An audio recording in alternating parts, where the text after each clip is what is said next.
अस्सलामु अलैकुम वरहमतुल्लाहि वबरकातुह। हज़रत आप सभी से गुजारिश है कि वीडियो आखिरी तक देखें। अगर वीडियो अच्छी लगती है तो हमारे चैनल को सब्सक्राइब कीजिए, वीडियो को शेयर कीजिएगा और वीडियो को लाइक कीजिएगा। सिर्फ गुजारिश है कि वीडियो को आखिरी तक गौर से देखें।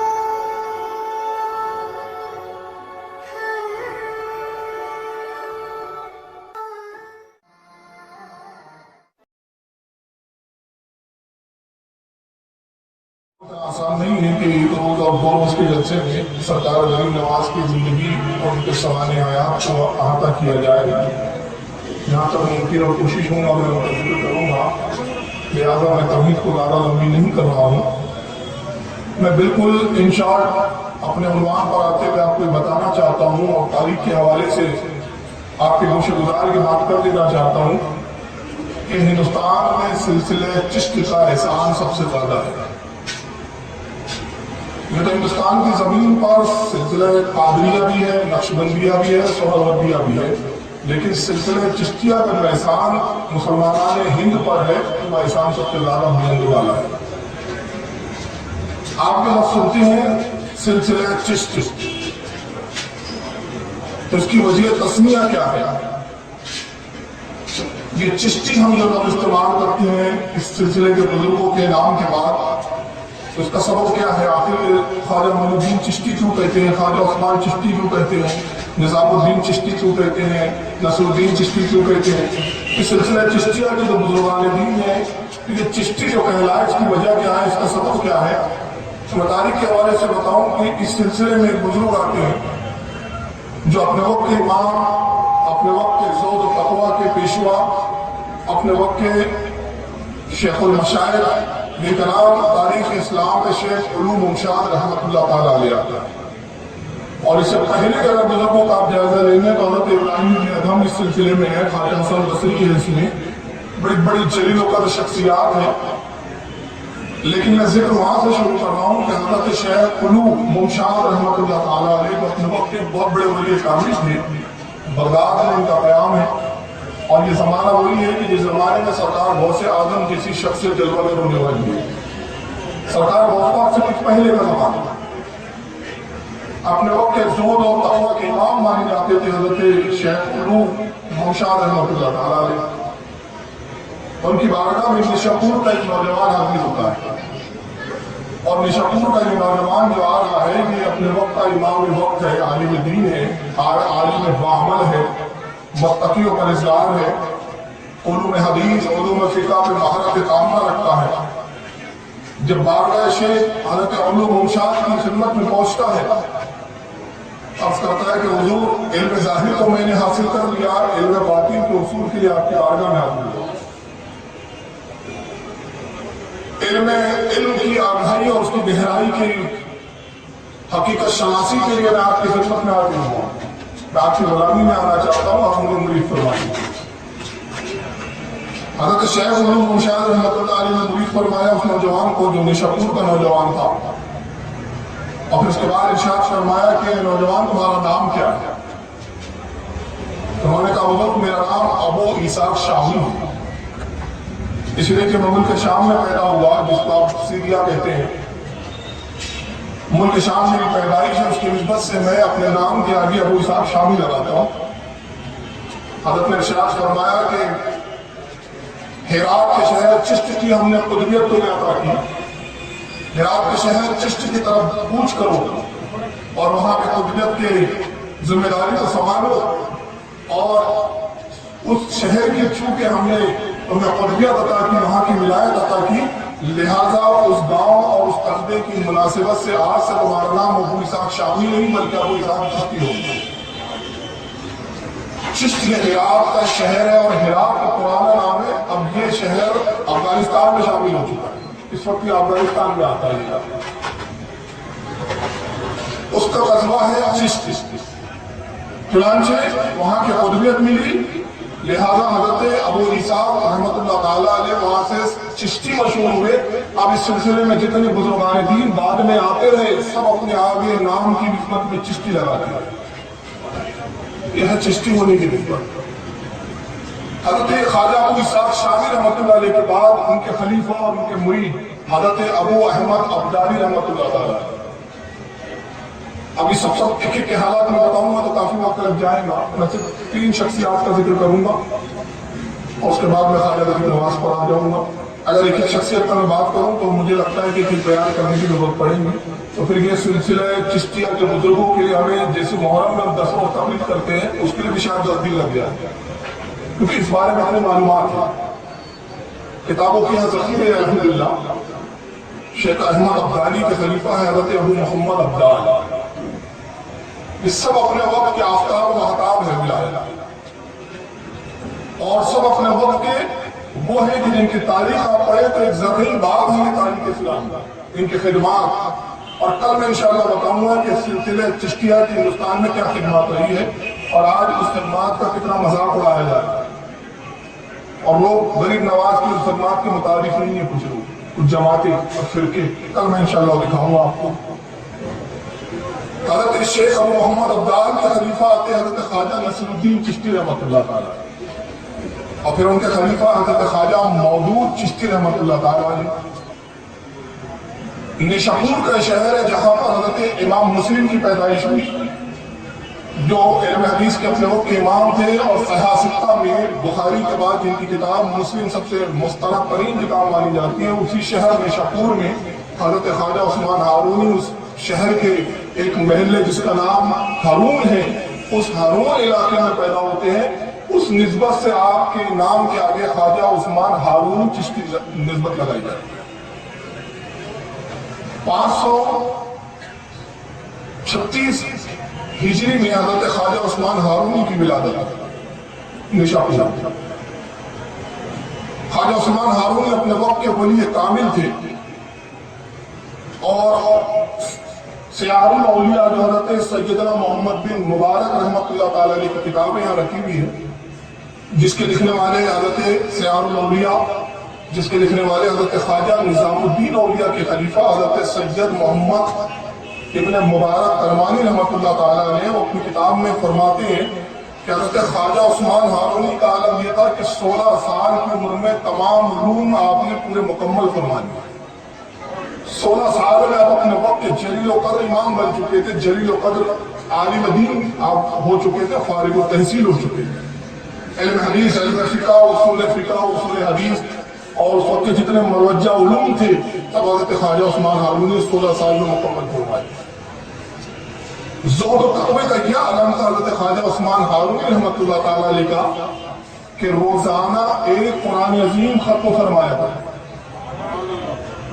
حضرت امام محمد ابن مبارک رحمۃ اللہ علیہ سیار الاولیاء اس کے اندر فرماتے ہیں اور ایک دوسرا حوالہ آپ سن لیں مونس الاربع صفحہ نمبر 26. مونس الاربع یہ تصنیف ہے شہزادی بیگم جہارہ جو حضرت اورنگزیب عالمگیر رحمۃ اللہ تعالیٰ علیہ کی سگی بہن ہے. اپنے وقت کی رابعہ بصریہ ہے اپنے وقت کی عابدہ اور زاہدہ ہے. چنانچہ جہارہ بیگم اپنی کتاب مونس الاربع میں یہ نقل کرتی ہے کہ حضرت خواجہ عثمان ہارونی کے زہد و تقوی کا یہ عالم تھا کہ 70 سال تک مسلسل آپ نے ایک دن روزہ رکھا اور ایک دن آپ افطار سے رکھا. یعنی 35 سال آپ روزے سے تھے مکمل اور 70 سال تک روزانہ قرآن عظیم ختم کرتے تھے. سال میں ہوتے 365 دن. 365 دن کو آپ 70 سے جب ضرب دیں گے تو 25,550 مرتبہ قرآن عظیم آپ نے ختم کرنا. یہ آپ کی عبادت اور زہد کا اور تقوی کا عالم ہے. چنانچہ خزینۃ الاصفیاء جس کے لکھنے والے حضرت مفتی غلام سرور لاہوری رحمۃ اللہ تعالیٰ علیہ اپنی کتاب میں خزینۃ الاولیاء صفحہ نمبر 254 جلد نمبر 1 میں فرماتے ہیں کہ 16 سال کی عمر میں حضرت خواجہ عثمان ہارونی رحمۃ اللہ تعالیٰ علیہ حضرت شیخ شریف زندنی رحمۃ اللہ علیہ کی خدمت میں جاتے ہیں اور شیخ شریف زندنی رحمۃ اللہ علیہ حضرت خواجہ محمود چشتی رحمۃ اللہ علیہ کا خلیفہ ہے. ابھی میں شیخ زندی رحمۃ اللہ علیہ کا تذکرہ چھوڑ رہا ہوں. وجہ یہ ہے کہ وقت بہت زیادہ ہو جائے گا اگر ایک بزرگ کا میں تذکرہ تفصیل کروں. غرض کے خواجہ عثمان ہارونی ان سے مرید ہوئے حضرت حاجی شیخ شریف ضمنی رحمۃ اللہ تعالیٰ علیہ سے 16 سال کی عمر میں خلافت سے نوازے جاتے ہیں اور اپنے پیر و مرشد کی خدمت میں رہنے کے بعد کچھ عرصہ گزارنے کے بعد مرشد کی اجازت سے بیعت و خلافت کا پروانہ لے کر آپ دنیا کی سیر و سیاحت کے لیے اور اسلام کی تبلیغ کے لیے نکلتے ہیں۔ خواجہ عثمان ہارونی کے ساتھ تقریباً 40 یا 45 مریدین کا جمع رہتا ہے، مختلف شہروں کے علاقوں میں جاتے ہیں اور اسلام کی تبلیغ فرماتے ہیں۔ چنانچہ ایک بستی میں آپ پہنچے، وہ دن وہ تھا جس دن خواجہ عثمان ہارونی رحمۃ اللہ علیہ روزہ رکھا کرتے تھے۔ افطار کا وقت ہوا، آپ نماز مغرب کے لیے ابھی تیاری فرما رہے ہیں تو اپنے مرید کو بلایا اور فرمایا کہ جاؤ افطار کے لیے کچھ کھانا تیار کرو، جب تک ہم وضو وغیرہ کر لیتے ہیں۔ چنانچہ نماز عصر ادا کی آپ نے اور ادھر یہ مرید افطار کی تیاری کے لیے عصر کی نماز پڑھنے کے بعد کھانے کی تیاری میں مصروف ہوا۔ اب ضرورت پڑی آگ جلانا ہے، تو اس زمانے میں ماچس تو تھی نہیں کہ ماچس لیا اور جلایا اور آگ روشن ہو گئی۔ دو طریقے تھے کہ کہیں آگ روشن ہو رہی ہو، جل رہی ہو تو وہاں سے لکڑی لائی ہے پھر اپنی آگ روشن کی تھی، اور دوسرا یہ کہ دو پتھروں کو آپس میں ٹکرا کے، جس کو چکمک کہتے ہیں، اس پتھر کو ٹکرا کے آگ پیدا کی جاتی ہے۔ اب چکمک تھا نہیں، وہ پتھر تھا نہیں جس سے آگ پیدا کی جاتی ہے۔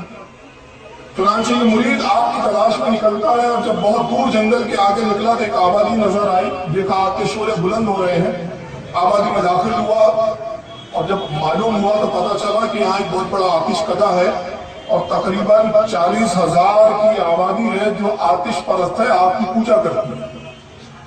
معبود انہوں نے اپنے آگ بنایا ہوا ہے، آس پاس کے جتنے اطراف کے گاؤں والے ہیں کہ سب آتش پرست ہے، یہاں پہ عبادت کے لیے آتے ہیں اور 20 بیل گاڑیاں بھر کے روزانہ لکڑیاں جلائی جاتی ہیں۔ اتنا بڑا آتش کدہ۔ خواجہ عثمان ہارونی رحمۃ اللہ تعالیٰ علیہ کا مرید پہنچتا ہے، کہتا ہے کہ آگ دیجیے، آگ دیجیے، مجھے آگ کی ضرورت ہے۔ تو جو لوگ وہاں پرتش کر رہے تھے، عبادت میں مصروف تھے، آتے انہوں نے کہا ہمارا مکھیا وہ کھٹیا کے اوپر بیٹھا ہوا ہے، اس سے مانگو، ہمیں اجازت نہیں ہے کہ ہم اس آگ میں سے کچھ دیں۔ بہرحال المختصر وہ مکھیا کے پاس پہنچا، جس کا نام تاریخ میں مکشیا آتا ہے۔ مکشیا سے کہتا ہے کہ مکھیا جی آپ آگ عطا کر دیجیے۔ انہوں نے کہا نہیں، ہم یہ آگ نہیں دے سکتے، اور آگ اس لیے نہیں دے سکتے کہ یار ہماری معبود ہے جس کی ہم عبادت کرتے ہیں، اس کے جز کو، اس کے حصے کو ہم کیسے تجھے دے سکتے؟ یہ ہمارے معبود کی توہین ہے، یہ ہماری عبادت کے آداب کے خلاف ہے، ہم آگ نہیں دے سکتے۔ چنانچہ یہ ہوا کہ مرید ناکام اور مایوس لوٹا۔ ادھر خواجہ عثمان ہارونی عصر کی نماز سے فارغ ہو چکے تھے، ارشاد فرمایا کیا ہوا، کھانے کی تیاری نہیں ہوئی؟ آج کیا حضور کیا کریں، آگ کا انتظام نہیں ہوا، پاس ہی آتش پرستوں کی آبادی ہے، لیکن عالم یہ ہے کہ وہ آگ دینے کے لیے تیار نہیں ہے۔ آپ فرماتے آؤ ہمارے ساتھ چلو، ہم تجھے آگ دلوا دیتے ہیں۔ اور سرکار خواجہ عثمان ہارونی رحمۃ اللہ تعالیٰ علیہ اپنے مریدوں کے ساتھ تشریف لے جاتے ہیں۔ مکھیا کے قریب پہنچے اور مکھیا سے کہا کہ اے مکھیا، یہ آگ تمہیں دینے میں کیا اعتراض ہے، تھوڑی سی آگ دے دو، اس میں تمہارا کیا جائے گا؟ کہتا حضور ہم یقیناً آپ کو دے دیتے، ہمارا یہ عمل کسی تعصب کی بنا پر نہیں ہے بلکہ احترام کی بنا پر ہے، اور احترام ہم اپنی اس معبود کا کرتے ہیں، آگ کا کرتے ہیں جس کی ہم عبادت کرتے ہیں۔ ہم اس کو دے نہیں سکتے، اس کا کوئی جز آپ کو عطا نہیں کر سکتے، یہ ہمارے معبود کی بے ادبی ہے۔ خواجہ عثمان ہارونی فرماتے ہیں تم اس کی عبادت کرتے ہو، اس کو پوجتے ہو، اس کو راضی کرنے کے لیے تیار ہو، تو کیا یہ آگ، یہ تمہارا معبود تم سے راضی ہے؟ کہاں کیوں نہیں راضی ہے، ہم برسوں سے اس کی عبادت کر رہے ہیں۔ تو خواجہ عثمان ہارونی فرماتے ہیں اگر راضی ہے تو پھر اس آگ میں اپنا ہاتھ ڈال کے بتاؤ، اور اگر تمہارا ہاتھ محفوظ رہا تو میں جان لوں گا اور مان لوں گا کہ واقعی تمہارا معبود تم سے راضی ہے، اور تم نے اتنے سالوں جو اس کی پوجا کی تو پھر تم نے کچھ کام کیا۔ تو مکھیا کہتا ہے آپ کیسی عجیب بات کر رہے ہیں، آپ کا کام جلا دینا ہے، آپ کا کام کسی کو خاک کر دینا ہے، یہ آگ ہمیں کیسے چھوڑ سکتی ہے؟ میں اپنا ہاتھ کیا، اگر میں اپنا کرتا بھی ڈال دوں تو جلا کر خاک کر دیں گی، اس لیے جس کا کام جلانا ہے۔ سرکار خواجہ عثمان ہارونی فی البدی فرماتے ہیں تو پھر اس آگ کو کیوں پوجتے ہو جو تمہیں جلا سکتی ہے؟ میں تجھے اس معبود کی طرف بلاتا ہوں جو اس آگ کا بھی خالی ہے۔ جو اس آگ کا بھی پیدا کرنے والا ہے، اور وہ قادر ہے کہ اپنے بندہ مومن کو، اپنے پسندیدہ بندے کو اگر وہ آگ میں داخل بھی ہو جائے تو اس آگ اس پر کوئی اثر نہ کرے اور محفوظ ہو جائے۔ اگر تو اس منظر کو دیکھنا چاہتا ہے تو آ، میں تجھے وہ چشمدید واقعہ دکھا دوں۔ چنانچہ یہ فرما کر خواجہ عثمان ہارونی نے اس مکھیا کی گود میں اس کا ایک پوتا بیٹھا تھا بچہ، اس کو پکڑا اور پکڑنے کے بعد اس آگ میں آپ نے چھلانگ لگائی۔ بس جیسے ہی آگ میں چھلانگ لگانا تھا، نتیجہ یہ ہوا کہ ایک شور برپا ہوا، اور خواجہ عثمان ہارونی جب آگ میں داخل ہوتے ہیں، قرآن عظیم کی آیت کریمہ زیر لب آپ ضد فرما رہے ہیں۔ آیت کا مفہوم یہ ہے کہ اے آگ ابراہیم پر ٹھنڈی ہو جاؤ، سلامتی والی ہو جاؤ۔ یہ آیت کی تلاوت کر کے آپ آگ میں داخل ہو گئے۔ مکھیا چیخ پڑا، پورا جمع غفیر جمع ہو گیا کہ کیا معاملہ ہوا۔ ایک عجیب پاگل انسان آیا، خود تو اس نے اپنے آپ کو آگ میں جھونک دیا ہے اور ہمارے بچے کو بھی اس نے مار ڈالا۔ نتیجہ یہ ہوا کہ آنن فارن یہ خبر پہنچتی ہے اور وہ پوری آبادی میں آتش کدے کی طرف دوڑتی ہے کہ آج ایک عجیب واقعہ ہو گیا۔ ایک دیوانہ شخص آیا اور اس نے مکھیا کے پوتے کو اپنے ساتھ آگ میں لے کر داخل ہو گیا۔ بہت دیر ہو گئی مگر کسی کی ہمت نہیں ہے۔ اب ہمت کیا ہے کہ آگ میں چلا گیا اور داخل ہو گیا، کون ہے تو جا کے اس کو بچائے، جو جائے وہ خود جل جائے۔ جب کافی عرصہ گزر چکا تو اس کے بعد اسی آگ کے آتش کدے سے ایک نعرہ تکبیر بلند ہوتا ہے اور ایک آواز آتی ہے، نعرہ تکبیر اللہ اکبر۔ اب نگاہیں اٹھی تو دیکھتے ہیں خواجہ عثمان ہارونی اسی بچے کو گود میں لیے ہوئے آگ سے باہر تشریف لا رہے ہیں۔ اور کیا فرمایا دیکھ، جب لوگوں نے دیکھا تو خواجہ عثمان ہارونی کو آگ میں جلانا تو بڑی دور کی بات ہے، آگ کا لباس اور آگ کے امامے کا ایک تار بھی نہیں جلا تھا۔ فرمایا اس رب کی کیوں نہیں عبادت کرتے جس نے مجھے یہ قوت اور طاقت عطا فرما دی کہ یہ آگ میرا کچھ نہ بگاڑ سکی۔ آؤ اس خدا بند قدوس کی طرح جو اس آگ کا بھی خالق ہے، جو تمہارا بھی پیدا کرنے والا ہے، تمہارے پہلے والوں کا بھی پیدا کرنے والا ہے اور جو بعد کا بھی پیدا کرنے والا ہے۔ آؤ اس معبود کی طرف۔ جیسے ہی آپ نے تبلیغ فرمائی، پوری قوم سجدہ ریز ہوتی ہے اور کہتی ہے خواجہ عثمان ہارونی ہم نے مان لیا کہ جس کی قوتوں کا یہ عالم ہے کہ آگ اس کو نہ جلائے، اس کے پروردگار کی قوتوں کا کیا عالم ہوگا۔ وہی اسلام سچا ہے، یہی مذہب حق ہے۔ آئیے ہمیں اسلام میں داخل فرما لیجئے۔ پوری 40,000 کی آبادی اسلام میں داخل ہو جاتی ہے۔ سرکار خواجہ عثمان ہارونی نے اس مکھیا کا نام عبداللہ رکھا اور اس جماعت کا اس کو مکھیا برقرار رکھا، اور اس کے بعد ایک نگاہ فیض جو ڈالی ہے کہ یہ عبداللہ جو کل تک آتش پرست تھا وقت کا ولی کامل بن چکا ہے۔ اور اس کے بعد فرماتے کہ اس قوم میں تجھے ان کی رہنمائی اور ان کی تربیت کے لیے چھوڑتا ہوں، تجھے سارے علوم عطا کر دیے گئے، ظاہراً بھی علوم دے دیے گئے، باطناً بھی علوم دے دیے گئے۔ اس قوم کی تربیت اور اس کو نصیحت کر، اور اس پوتے کو جس کو آپ لے کر داخل ہوئے تو اس کا نام آپ ابراہیم رکھتے ہیں، اور وہ آتش کدا جہاں برسوں سے آگ روشن تھی اس آتش کدے پہ ایک عالیشان مسجد تعمیر فرمائی۔ یہ خواجہ عثمان ہارونی رحمت اللہ تعالیٰ علیہ کون ہے؟ یہ سرکار غریب نواز کے پیرو مرشد ہے۔ تو یہ پیروں کا سلسلہ ہے۔ آئیے ذرا ایک اور میں یاد آ رہا ہے، حالانکہ چاہ رہا تھا کہ چھوڑ دوں لیکن دل چاہتا نہیں کہ چھوڑوں کیا پکڑوں، یہ مشکل ہے میرے لیے۔ ایک بزرگ ہے حضرت خواجہ شریف زندگی رحمت اللہ علیہ، میں نے بھی نام لیا۔ ان کا عالم کیا ہے؟ جنگل میں ویرانے میں رہتے، آبادی سے دور، امیروں سے محبت نہیں، پیسے والوں کی طرف راغب نہیں ہوتے، کوئی آتا ہے نذرانہ دیتا ہے تو قبول نہیں فرما۔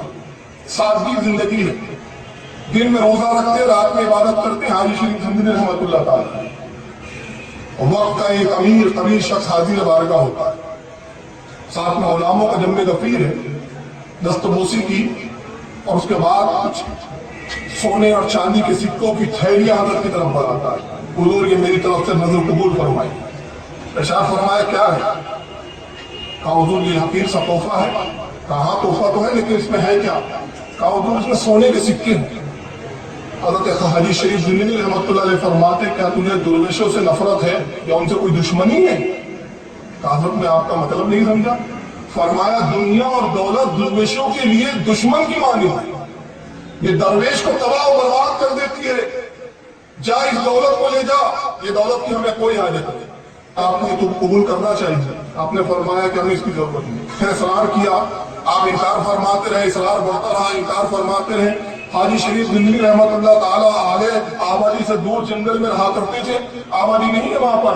जब ये बार बार इसरार बढ़ा, अब आप पर छलाल की कैफियत तारी हुई, हाथ पकड़ते हैं, बाहर तशरीफ लाते हैं और लाने के बाद फरमाते हैं तो हमें दुनिया की दौलत क्या दिखाता है, देख। अब जैसे ही निगाह उठाई, जहां तक निगाह जाती है पूरी जमीन और पूरा सहरा सोने की नहर बन चुका है और सोना नहर की माने बहते हुए नजर आता है।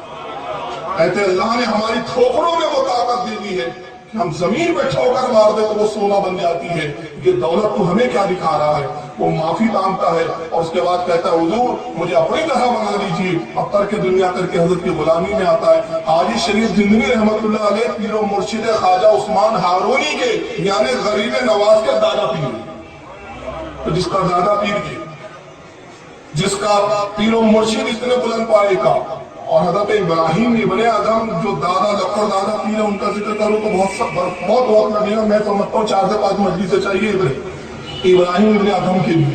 अगर इब्राहिम इब्ने अदम के बारे में आपको पढ़ना हो तो जिस वक्त मेरी किताब निकलती थी जिसका नाम था रियाजुल जन्ना, किस्तों में मैंने वो हजरत इब्राहिम इब्ने अदम को उस वक्त लिखा था और गालिबा 6 किस्तें उस बात उस वक्त छपी थी, 6 किस्तें। तो उसके 12वें मजमून किसने थे? तो ये ऐसा सिलसिला है, ऐसे महताब और ऐसे आफ्ताब है इस सिलसिले में कि जिसका जिक्र कीजिए रोशनी रोशनी फैलते हुए नजर आती है। हजरत ख्वाजा गरीब नवाज रज़ी अल्लाह ताला अन्हु का जो जमाना है वो जमाना है कि जब इस्लामी हुकूमत में सल्जूकी जिसको एक खानदान कहा गया उसकी हुकूमत थी। सल्जुकियों की हुकूमत ईरान राजधानी है और ईरान के करीब एक कस्बा है जिसका नाम खरासान आता है और बाद लोगों ने खरासान का नाम सजिस्तान भी बताया। मुख्तलिफ इख्तलाफी रिवायतें हैं। खरासान पर एक ज्यादा इत्तेफाक है। खरासान का एक कस्बा है, एक महल्ला है जिसका नाम है संजर। यहाँ ईरानियों की हुकूमत। एक दिन ये होता है कि कुछ लोगों ने यहाँ पर बगावत की संजर में, और खरासान में जब बगावत हुई तो ईरान के सुल्तान ने अपने जनरल को भेजा, जाओ उस बगावत को दबा कराओ। चुनांचे वो पहुंचा जनरल, लेकिन वो बगावत को नहीं दबा पाया, शिकस्त हुई और खरासान के लोगों ने मार काट के भगा दिया। दूसरे फिर एक सरदार को भेजा सुल्तान ने ईरान का, सल्जूकी शहंशाह ने भेजा, वो भी शिकस्त हुआ। आखिर में मजबूर होकर अपने भाई जिसका नाम संजर है, अभी संजर उसका नाम क्यों था मैं बाद में बताऊंगा, संजर को भेजता है कि जाओ खरासान की बगावत को दबा दो। संजर निकला, 20,000 की बड़ी फौज है इसके पास, बड़ा बहादुर और कवि, बड़ा मजबूत बाहों का मालिक, तलवार का धनी, तीरंदाजी का शहंशाह, अपने वक्त का एक कोई हिमालय है ताकत के आलम। फिर संजर निकलता है, एक जगह पड़ाव डाला तो अल्लाह की कुदरत ऐसी हुई कि इस पूरी 20,000 की फौज में हैजा फैल गया। और उस जमाने में आज हैजा का इलाज हो जाता है, उस जमाने में नहीं होता था। उस जमाने में जब हैजे की वबा फैलती थी तो आबादी की आबादी खत्म हो जाती, तबाह बर्बाद हो जाती थी, मरने लगते थे और बचाने की कोई सूरत नहीं। बस एहतियात का ये पहलू होता था कि जहां हैजा फैला है आप उस आबादी में जाइए मत, और उस शख्स को जो जहां हैजा फैला उसको दूसरी आबादी में आने मत दीजिए। ये उस वक्त का तरीका था बचाव था, बाकी कोई तरीका नहीं। संजर बहादुर था मगर साथ ही रहमदिल भी था। तो उसने कहा कि खरासान की बगावत के लिए हम दबाने के लिए जा रहे थे, मगर अल्लाह ने ये अजाब हम पे नाज़िल किया कि हम में हैजा फैल गया। लिहाजा मैं नहीं चाहता कि खरासान हम जाए और वहां की आबादी में भी हैजा फैलाए।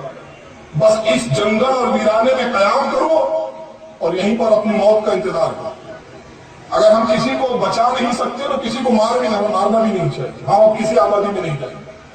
20,000 की फौज ने पड़ाव डाल दिया, रोजाना 20, 25, 30, 100, 150 मर रहे हैं, वहीं उठाते हैं वहीं दफन करते हैं, इलाज की कोई तदबीर नहीं। अब साथ में जो हकीम थे, जो अतिब्बा थे, तबीब थे, जो फौज के साथ चलते थे, वो हकीम भी मर चुके। अब जो रही से थोड़ी बहुत उम्र थी वो भी खत्म। नौबत यहां तक आ गई कि संजर जो ये सरदार था, सुल्तान का बेटा, ईरान के शहंशाह का भाई, बेटा नहीं भाई, माफ करना, सुल्तान का भाई, नतीजा ये हुआ कि इसको भी हैजा होगा, उल्टियां होना शुरू हुई।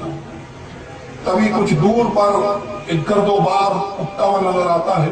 नजर दौड़ाई तो मालूम है कि कोई ताजिरों का काफिला है जो खरासान की तरफ जा रहा है। रास्ता हुई, संजर ने एक शख्स को बुलाया, अपने खादिम को कहा दौड़ जाके वो काफिले वालों से कहो कि इधर ना रास्ता बदल दो, कहीं ऐसा ना हो कि यहाँ से गुजरो तुमने भी हैजा फैल जाए। सिपाही दौड़ा और जाने के बाद दूर से चिल्लाता है, लोगों वापस जाओ, पास में कुछ एक लश्कर है, लश्कर जर्रार हैजे की बला में मुब्तला है, लौट जाओ, कहीं ऐसा ना हो कि तुम भी हलाक हो जाओ। कई 100 हम में मर चुके हैं अफराद। उस लश्कर में से एक नौजवान बाहर निकलता है, हसीन और जमील चेहरा है, खूबसूरत लिबास, खूबसूरत जुल्फे, सुन्नत के मुताबिक लिबास है, सर पे इमामा है, जुल्फे कानों तक लटक रही है, हुस्न जमाल का एक पैकर। नौजवान आगे बढ़ता है, कहा कि कहाँ है वो फौज? कहा आप लौट जाएंगे? कहा मैं लौटने के लिए ही नहीं आया हूं, जब मैं कदम आगे बढ़ा देता हूं तो पीछे नहीं लेता। कहा आप चाहते क्या है? कहा मुझे अपने सरदार संजर से मिला। कहा कि नहीं, उन्होंने मना किया, आपको हैजा हो जाएगा, आप मर जाएंगे। कहा मैं तन्हा चलूंगा और ये जितना लश्कर है मेरा ये जो ताजिरों का काफिला है ये नहीं चलेगा, यहीं रहेगा, मैं तन्हा चलता हूं। अगर बला आएगी तो मैं तन्हा उसको झेलने के लिए तैयार हूं, तुम क्यों फिक्र करते हो? जब उस नौजवान ने इसरार किया तो ये सिपाही ने साथ ले दिया, संजर के पास लेके पहुंचता है तो संजर कहता है, नौजवान तुमने क्यों तकलीफ की? क्या तुम्हें इस बात का डर नहीं है कि ये हैजा तुम्हें भी लग जाए? नौजवान मुस्कुराता है, कहता है कि क्या एक गिलास पानी मिल सकता है, एक प्याला पानी? कहा यहाँ का पानी भी मत पीजिए आप, ये पानी वो है जिसको हैजे के मरीजों ने छुआ है, इसको ये हैजे का जो मरीज है ये सब छू रहे हैं, उस पानी को पी रहे हैं, आप मत पीजिए। नौजवान ने कहा नहीं मुझे लाके दो पानी, इंशाल्लाह मुझे कुछ नहीं होगा। एक गिलास पानी लाकर दिया, नौजवान ने घूट पिया, पीने के बाद कुछ पड़ता और उससे फिर दम कर दिया और फरमाते हैं उसके बाद वो नौजवान कि तुम्हारे पास जो पानी के जखीरा है, जिस बर्तन में पानी रखे हो, ये पानी उसमें मिला दो, पूरे लश्कर को एक एक घूट जितना मैसर आता है सब पिला दो। ऐसे होगा क्या? कहा देखिए तो वो जो नौजवान ने घुट पानी पिया और वो एक प्याला पानी फिर उस पूरे पानी में मिलाया गया, और जब पूरे लश्कर में पानी तकसीम किया जाता है, जैसे ही जिसके शिकम में पानी आता है, हैजे की बीमारी से शिफायाब होते नजर आता है। देखते ही देखते पूरा लश्कर सेहतमंद हो गया। संजर ने जब ये देखा तो बड़ा खुश हुआ, कीमती जेवरात, कीमती कपड़े सब लेकर हाजिर करता, नौजवान तुमने हम सब की जाने बचाई है, कबूल करो। आप फरमाते मुझे इसकी कोई जरूरत नहीं, मेरा रब मुझसे राजी हो जाए, यही मेरे लिए काफी है। नौजवान अपना तारुफ तो बताओ, कौन हो जिसकी ज़बान में अल्लाह ने ये तासीर रखी है? कौन हो जिसके पानी पीने की तासीर ये है? मैं उस पानी को झूठा नहीं कहूंगा कि उस पानी की बेअदबी है, इसलिए कि मोमिन का झूठा झूठा नहीं होता। ये तो वही कामिल है जिसने अपने लब लगाए हैं, जिसके लबों की तासीर ये है कि वो जिस पानी को छू दे वो पानी शिफा वाला बन जाए। नौजवान कौन हो? नौजवान अपना नाम बताता है, मेरा नाम सैयद कमालुद्दीन का बेटा गयासुद्दीन हूँ, यही है सरकार गरीब नवाज के वालिद बेटा, जिसके बाप का ये आदम कि पूरा खानदान आफ्ताब और महताब है। मैं कहा ना कि किसका इंतखाब करो और किसको छोड़ दो। ये गयासुद्दीन नौजवानी के आलम में लश्कर की जान बचाते हैं। आपने फरमाया संजर तेरा नाम संजर क्यों है? तो कहता है कि मेरा नाम संजर इस बिना पर है कि मेरे वालिद ने खरासान पर जब हमला किया था इसको कब्जे में लेने के लिए, तो यहाँ पर एक बुजुर्ग हुआ करते थे, उस बुजुर्ग ने मेरे वालिद को समझाया और कहा कि जंग करने की जरूरत नहीं है, अगर आप इंसाफ पसंद है तो मैं खरासान के हाकिम से गुफ्तगू करता हूँ, इलाका हम वैसे ही सौंप देंगे। लिहाजा बगैर जंग के इलाका सौंप दिया गया था। वालिद गिरामी इससे बड़े खुश हुए और इस इलाके को उन्होंने बगैर तलवार के फतह किया था। लिहाजा इस इलाके से उनको जिंदगी के आखिरी लम्हों तक इतनी मोहब्बत रही कि जब मेरी विलादत हुई तो इसी इलाके की निस्बत से मेरा नाम संजर रख दिया। तो आपने कहा कि वो कौन बुजुर्ग थे जिन्होंने ये मुआहिदा करवाया था, मुसलमानों में आपस में जंग करने से रोक दिया था एक दूसरे को? उन्होंने कहा कि बुजुर्ग का हुलिया ये है, हज़रत गयासुद्दीन फरमाते वो मेरे वालिद गिरामी सैयद कमालुद्दीन थे, इस बिना को संजर था। तो सरकार गरीब नवाज के वालिद हज़रत गयासुद्दीन, इसी संजर की सरजमीन पर सरकार गरीब नवाज की विलादत 537 हिजरी में होती है। आपकी वालिदा का नाम उम्मुल वरा नाम था। आप अपनी तमाम बहनों में सबसे ज्यादा हसीन और खूबसूरत, इसलिए घर के लोग माहे नूर कहकर पुकारा करते थे। माहे नूर यानी चांद की रोशनी की मानी, जिसका हुस्न चांद की तरह। آپ فرماتی ام الورا سیر الافتاب یہ کتاب ہے، اس کے اندر یہ واقعہ نقل کیا. اس کتاب کے مصنف ہے حضرت علامہ مولانا الشاہ شیخ الاسلام اللہ دیا چشتی رحمۃ اللہ تعالی. ان میں جتنے حوالے دے رہا ہوں یہ سب مستند کتابوں سے.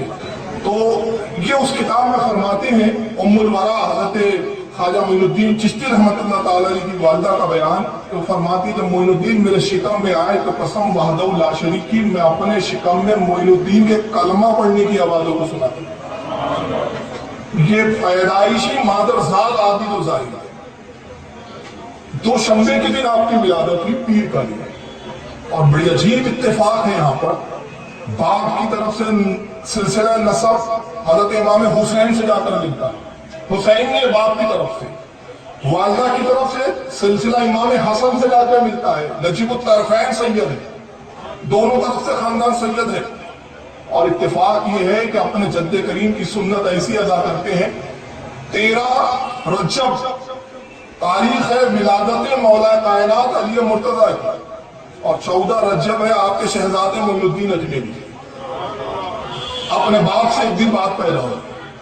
دوشنبہ تاریخ دن ہے ولادت نبی پاک صلی اللہ علیہ وسلم کا، پیر کا دن جس کو ہم کہتے ہیں، فارسی میں دوشنبہ کہتے ہیں. اور وہی ولادت کا دن ہے حضرت خواجہ معین الدین چشتی کا.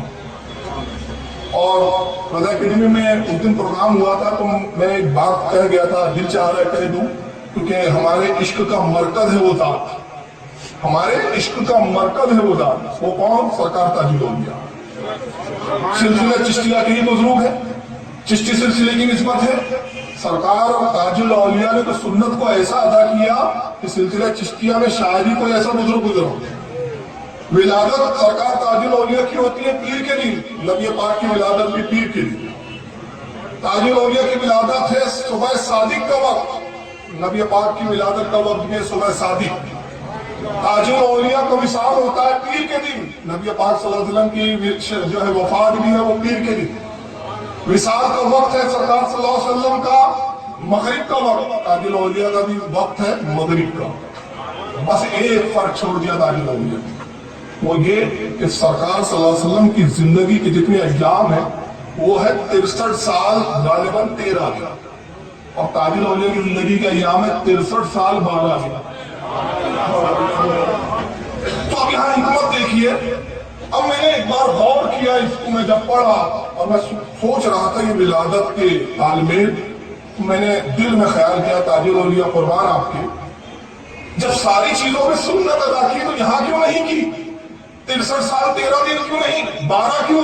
فرمایا 2 عالم ارواح سے گویا جواب دے رہے ہیں. اے میرے غلام سن، اس میں بھی سنت ہے، کیونکہ میں دیکھ رہا ہوں ایک ایسا زمانہ ہے جو نبی سے برابری کا دعویٰ کرے گا.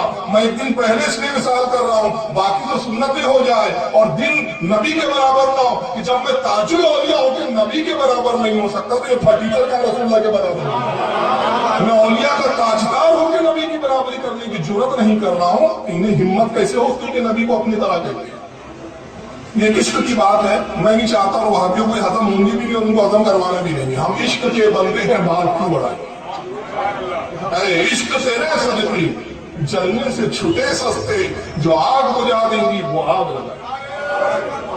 ہم عشق کے بندے. اب آئیے سرکار معین الدین چشتی جو تاج الاولیاء کے سردار الاولیاء ہے، اور تاج الاولیاء کا بڑی خاص تعلق ہے غریب نواز سے، بڑی خاص نسبت ہے. یہ ایک الگ ٹاپک ہے، ابھی وہ موضوع ہی نہیں ہے. ورنہ میں تاج الاولیاء اور نظام غریب نواز کے تعلق میں بتاؤں تو اس پہ 2 گھنٹے لگ جاتے ہیں. اب کیا چھوڑیں گے؟ 9 سال کی جب عمر ہوتی ہے سرکار غریب نواز کی تو آپ پورے مروجہ علوم سے فارغ ہو جاتے ہیں. 9 سال کا بچہ بات نہیں کرتا، مگر غریب نواز کا عالم کیا ہے؟ 9 سال میں آپ فارغ التحصیل ہو گئے. علم حدیث، اصول، فقہ، جتنے علوم تھے سب سے آپ فارغ ہیں. والد گرامی خود اپنے وقت کے عالم دین تھے، حفظ قرآن اپنے والد سے فرق کیا. والد کی وراثت میں ایک پنچکی تھی اور ایک باغ تھا انگوروں کا. 15 سال کی عمر میں سرکار غریب نواز کے والد کا وصال ہوتا ہے. بچپنے کے واقعات میں چھوڑ رہا ہوں میں معین الدین اجمیری کے. 15 سال میں جب وصال ہو گیا، 15 سال کی عمر تھی جب آپ کی، تو والد سے وراثت میں وہ پنچکی آئی جس میں آٹا پیسا جاتا تھا، پانی سے چکی چلتی تھی، اور انگوروں کا باغ. اب یہ ایک نئی چیز بتا رہا ہوں اور اس کے لیے میں حوالہ دے دوں سیرت غریب نواز جو حضرت علامہ مولانا عبدالرحیم قادری کی تصنیف ہے، اور حضرت خواجہ محمد بندہ یسو دراز رحمۃ اللہ تعالیٰ علیہ حضرت نصر الدین چراغ دہلوی سے روایت کرتے ہیں۔ اس میں اگر کرتے ہیں کہ جب غریب نواز 15 سال کی عمر میں باغ میں جب جانے لگے تو آپ کی عادت کیا ہے؟ آپ باغ میں داخل ہوتے تو قرآن کی تلاوت کرتے ہوئے داخل ہوتے ہیں، یعنی درخت کے نیچے بیٹھ جاتے ہیں اور جتنا جی چاہتا ہے تلاوت قرآن کرتے بہترین انداز میں طرف فرماتے ہیں، اور اس کے بعد پھر آپ چاہتے اٹھتے پھر دیکھیں کہ چلو باغ کو صاف صفائی کریں، باغ کی دیکھ ریکھ کریں، تو بڑے متعجب ہوتے کہ باغ پہلے سے صاف ستھرا ہے، اور جب پھل پک جاتے تو آپ چاہتے کہ میں جاؤں اور پھل توڑوں تو پھل خود بخود ٹوٹ کے ٹوکروں میں گرنے لگتے، ٹوکرے ہوا میں بلند ہو رہے ہیں، پھل اس میں گر رہے ہیں، کوئی اٹھانے والا نظر نہیں آ رہا ہے۔ بڑے متعجب ہوئے۔ کچھ دن تو یہ ماجرا رہا، اپنی والدہ سے آپ کہتے رہے یہ بات، والدہ کو جواب نہ دے سکی۔ ایک دن والدہ کہتی کہ معین الدین اب ایسا منظر دکھے تو تم پکارنا کہ تم جو بھی ہو اپنے آپ کو ظاہر کیوں نہیں کرتے۔ ماں کی نصیحت کا عمل کیا، پہنچے دیکھا تو پھل ٹوٹ رہے ہیں، ٹوکروں میں جمع ہو رہے ہیں، باغ میں جو پتیاں سوکھ کے گری ہوئی ہیں وہ خود صفائی ہو رہی ہے مگر صفائی کرنے والا نظر نہیں آتا۔ آپ نے پوچھا جو تم کوئی بھی ہو تو سامنے ظاہر کیوں نہیں ہوتے، ظاہر ہو جاؤ۔ جب جملے فرمایا تو 6 بڑے قوی اور مضبوط باہوں کے مالک 6 اشخاص سامنے ظاہر ہوتے ہیں۔ بڑے ادب سے سلام کیا، دستبوسی کی، کلموں کو بوسہ دیا۔ خواجہ معین الدین فرماتے ہیں کہ تمہارا نام کیا ہے اور تم کون ہو؟ وہ 6 کے 6 کہتے ہیں حضور ہم قوم جن سے ہیں۔ کہا یہ بات کی یہ سب کرنے کی ضرورت؟ کہا حضور ایک مرتبہ یہاں سے گزر رہے تھے، آپ کی کرت سنی، ہم نے روئے زمین پر ایسا قاری آج تک نہیں دیکھا۔ ہم روزانہ حاضر ہوتے ہیں اور آپ کی کرت سنتے ہیں، اور جب سے ہم نے آپ کی کرت سننے کا معمول بنایا اسی دن سے ہم خود باغ کی صفائی بھی کرتے تاکہ آپ ان چیزوں سے فارغ ہو جائیں تو زیادہ سے زیادہ کلام الہی تلاوت کریں، ہم زیادہ سے زیادہ اس کو سمجھیں۔ یہ معین الدین اجمیری کا مقام ہے، یہ جنات ان کے خادم ہیں۔ ابھی تو ابتدائی منزل ہے معین الدین اجمیری۔ تقریباً 16 یا 17 سال کی عمر ہوئی تو وقت کے مجذوب حضرت ابراہیم قندوزی رحمۃ اللہ تعالیٰ علیہ مصوب وقت ہے، گھومتے پھرتے باغ میں تشریف لاتے ہیں۔ معین الدین اجمیری کا معمول ہے کہ جو بھی آتا ہے باغ میں کوئی بزرگ مشائخ اس کی خاطر توازے کرتے ہیں، خدمت کرتے ہیں۔ حضرت ابراہیم قندوزی اس مظلوم کو دیکھا، ہاتھ پکڑا، اپنے باغ میں لے آئے، بٹھا دیا ایک کونے میں۔ حضرت نے فرمایا بھوک لگی ہے کچھ کھلاؤ۔ گئے انگوروں کا کچھ خوشے بہترین میٹھے انگور توڑتے ہیں، اور توڑنے کے بعد ایک پلیٹ میں رکھا، حاضر بارگاہ کر دیا۔ حضرت ابراہیم قندوزی یہ خراسان کے رہنے والے نہیں تھے، یہ رہنے والے تھے نیشا پور کے، اور یہ خلیفہ اور مرید تھے حاجی شریف زندنی رحمۃ اللہ علیہ کے، جو غریب نواز کے دادا تھے۔ اور ابھی غریب نواز نے حاجی شریف زندنی اور خواجہ عثمان ہارونی کا بھی نام بھی نہیں سنا، یہ تو اپنے دنیا میں مشغول ہے بھی خواجہ معین الدین چشتی۔ چنانچہ یہ حضرت ابراہیم پہنچتے ہیں اور اس کے بعد انگور لیتے ہیں، پہلا انگور اٹھایا، کھایا اور ایک جملہ فرمایا اس میں غیاث الدین کا تقویٰ۔ پھر دوسرا انگور اٹھایا، پھر کھایا، کہا اس میں ام الورا کا زہد ہے، زہد کہتے عبادت کی اعلیٰ منزل۔ پھر ایک انگور اٹھایا، اس کو پھر کھایا اور فرمایا اس میں معین الدین کی محنت کا ثمرہ ہے۔ بڑے متعجب ہوئے، کہتے ہیں حضور میں آپ کو جانتا نہیں، آپ کو بزرگ سمجھ کے بعد میں لے آیا، آپ میرے باپ کو بھی جانتے ہیں، میری والدہ کو بھی جانتے ہیں، مجھے بھی جانتے ہیں، یہ معاملہ آپ سمجھائیے کیسے آپ مجھے جانتے ہیں؟ فرمایا معین الدین ہم تو اس سے زیادہ بہت کچھ جانتے ہیں، اور ہم تو وہ چیزیں دیکھ رہے ہیں جو ابھی تمہاری نگاہوں سے پوشیدہ ہے۔ عنقریب وہ وقت آنے والا ہے کہ تم پر سب کو ظاہر کر دیا جائے۔ اور اس کے بعد ایک ان کے پاس تھیلی تھی پھٹی پرانی سی، اس میں سے ایک خلی نکال کے، اب یہ لفظ فارسی کا خلیل، خلی، اب یہ خلی کیا ہے؟ خلی سرسوں کا جو پھول ہوتا ہے اس کا بھوسی سے روٹی بنائی جاتی ہے، اب نہیں کھاتے لوگ، یہ بزرگوں کی غذائی چیز ہوتی ہے۔ یا تو تل کی تلی جو ہوتی ہے، تل، اس کی بھوسی سے روٹی بنا لیجیے تو اس کو خلی کہا جاتا ہے، یا سرسوں کے پھول کی بھوسی جو نکلتی ہے اس کو خلی کہتے ہیں۔ ایک چھوٹا سوکھا ٹکڑا نکالا خلی کا، اس کے 2 ٹکڑے کیے۔ کہتے ہیں معین الدین حاجی شریف زندگی نے مجھ سے کہا تھا، یہ ٹکڑا روٹی کا دیا تھا، کہا کہ یہ اس شخص کا حق ہے جو اس کے لائق ہے، اور ابراہیم اس کو تلاش کر، جب تو اس کو پالے گا تو خود جان جائے گا کہ اس کا حقدار کون ہے جو اس کو عطا کر دے گا۔ آج میرا دل کہہ رہا ہے کہ اس کے حقدار تم ہی ہو، لو اس ٹکڑے کو کھا لو۔ تم نے ہماری خاطر کی، ہمارا بھی فرض ہے کہ ہم تمہاری کچھ خدمت کریں۔ اس کھلی کا آدھا حصہ کیا، آدھا خود کھایا، آدھا معین الدین چشتی کو دیتے ہیں۔ سرکار معین الدین نے جیسی اس کھلی کے ٹکڑے کو کھایا، دل کی دنیا بدل چکی تھی، یا دنیا سے نفرت پیدا ہو گئی۔ سیدھا اس کے بعد آپ بازار تشریف لاتے ہیں، اعلان کرتے ہیں لوگوں کون ہے جو میرا باغ خریدے۔ کچھ امیر قبیر آگے بڑھے، کہا کہ ہم آپ کا باغ خریدنے کے لیے تیار ہیں۔ بولی ہوئی، آخری بولی جہاں پر رک گئی اس قیمت میں باغ فروخت کیا، پنچکی فروخت کیا، سب بیچ دیا۔ پورا مال اور اثاثہ روپیہ لے کر خواجہ غریب نواز آتے ہیں، اور آنے کے بعد بازار میں بیچ چوراہے پر رکھ دیتے ہیں، اور اس کے بعد ارشاد فرماتے ہیں لوگوں جو اس کا مستحق ہے وہ آئے اور یہ لے کے چلے جائیں۔ پورا اللہ کی راہ میں خرچ کر دیا۔ یہاں سے بات اور ایک ذہن ملتا ہے کہ بزرگیت کی ابتدا ترک دنیا سے شروع ہوتی ہے، اور یہ ناممکن ہے کہ کوئی عیش و عشرت میں بھی رہے اور سمجھے کہ میں اللہ کا ولی ہوں، میں بزرگ ہوں۔ یہ ممکن نہیں ہے، ایک میان میں دو تلوار نہیں رہ سکتی۔ اس کے لیے میں ایک حوالہ بھی دے دیتا ہوں، میں حوالے سے بات کرتا ہوں۔ عوارف المعارف، یہ کتاب ہے حضرت خواجہ سہروردی رحمۃ اللہ تعالی علیہ۔ یہ کتاب وہ ہے جو بارگاہ غوث اعظم میں پیش کی گئی ہے۔ تصوف کی وہ معرکۃ الآراء کتاب ہے عوارف المعارف، الحمدللہ میرے پاس موجود ہے وہ کتاب۔ جو دلچسپی رکھتے ہیں اس کا مطالعہ کریں۔ نظام الدین اولیاء فرماتے ہیں، خواجہ نظام الدین اولیاء، جس نے عوارف المعارف نہیں پڑھا اس نے تصوف کے تیل کو بھی نہیں سمجھا، اور آپ اپنی مجلس میں درد دیتے ہیں۔ عوارف المعارف میں شیخ شہاب الدین سہروردی رحمۃ اللہ علیہ کیا فرماتے ہیں؟ ولایت کے 100 درجے ہیں، ولایت کے 100 درجے ہیں، ہر درجے کی ابتدا ترک دنیا سے شروع ہوتی، دنیا کو چھوڑ۔ آپ دیکھیں گے جتنے اولیاء گزرے ہیں، جب وہ ولایت کی منزلوں پہ قدم رکھتے ہیں تو سب سے پہلے دنیا ترک کرتے ہیں۔ اور سلسلہ چشتیہ کو اگر آپ دیکھیں، خواجہ حضرت ابراہیم ابن ادھم ہے، یہ بلخ کے بادشاہ تھے اور شہنشاہ تھے۔ جب دنیا کو تخت کو ٹھوکر ماری، ولایت کی اعلیٰ منزل پر فائز ہوئے۔ غریب نواز نے ٹھوکر ماری دولت کو، ولایت کی اعلیٰ منزل پر فائز ہوئے۔ حضرت خواجہ مخدوم اشرف جہانگیر سمنانی رحمۃ اللہ علیہ نے سمنا کو ٹھوکر ماری تو ولایت کی اعلیٰ منزل پر پہنچے۔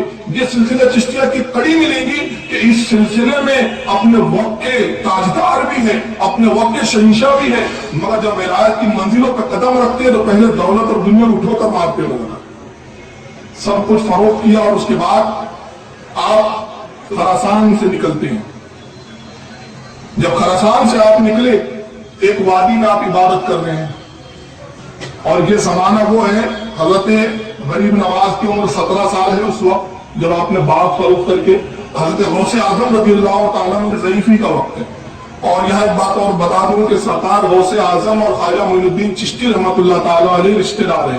کس طرح سے حضرت غوث اعظم ماموں ہوتے ہیں خواجہ غریب نواز سے، اور رشتہ کیا ہے؟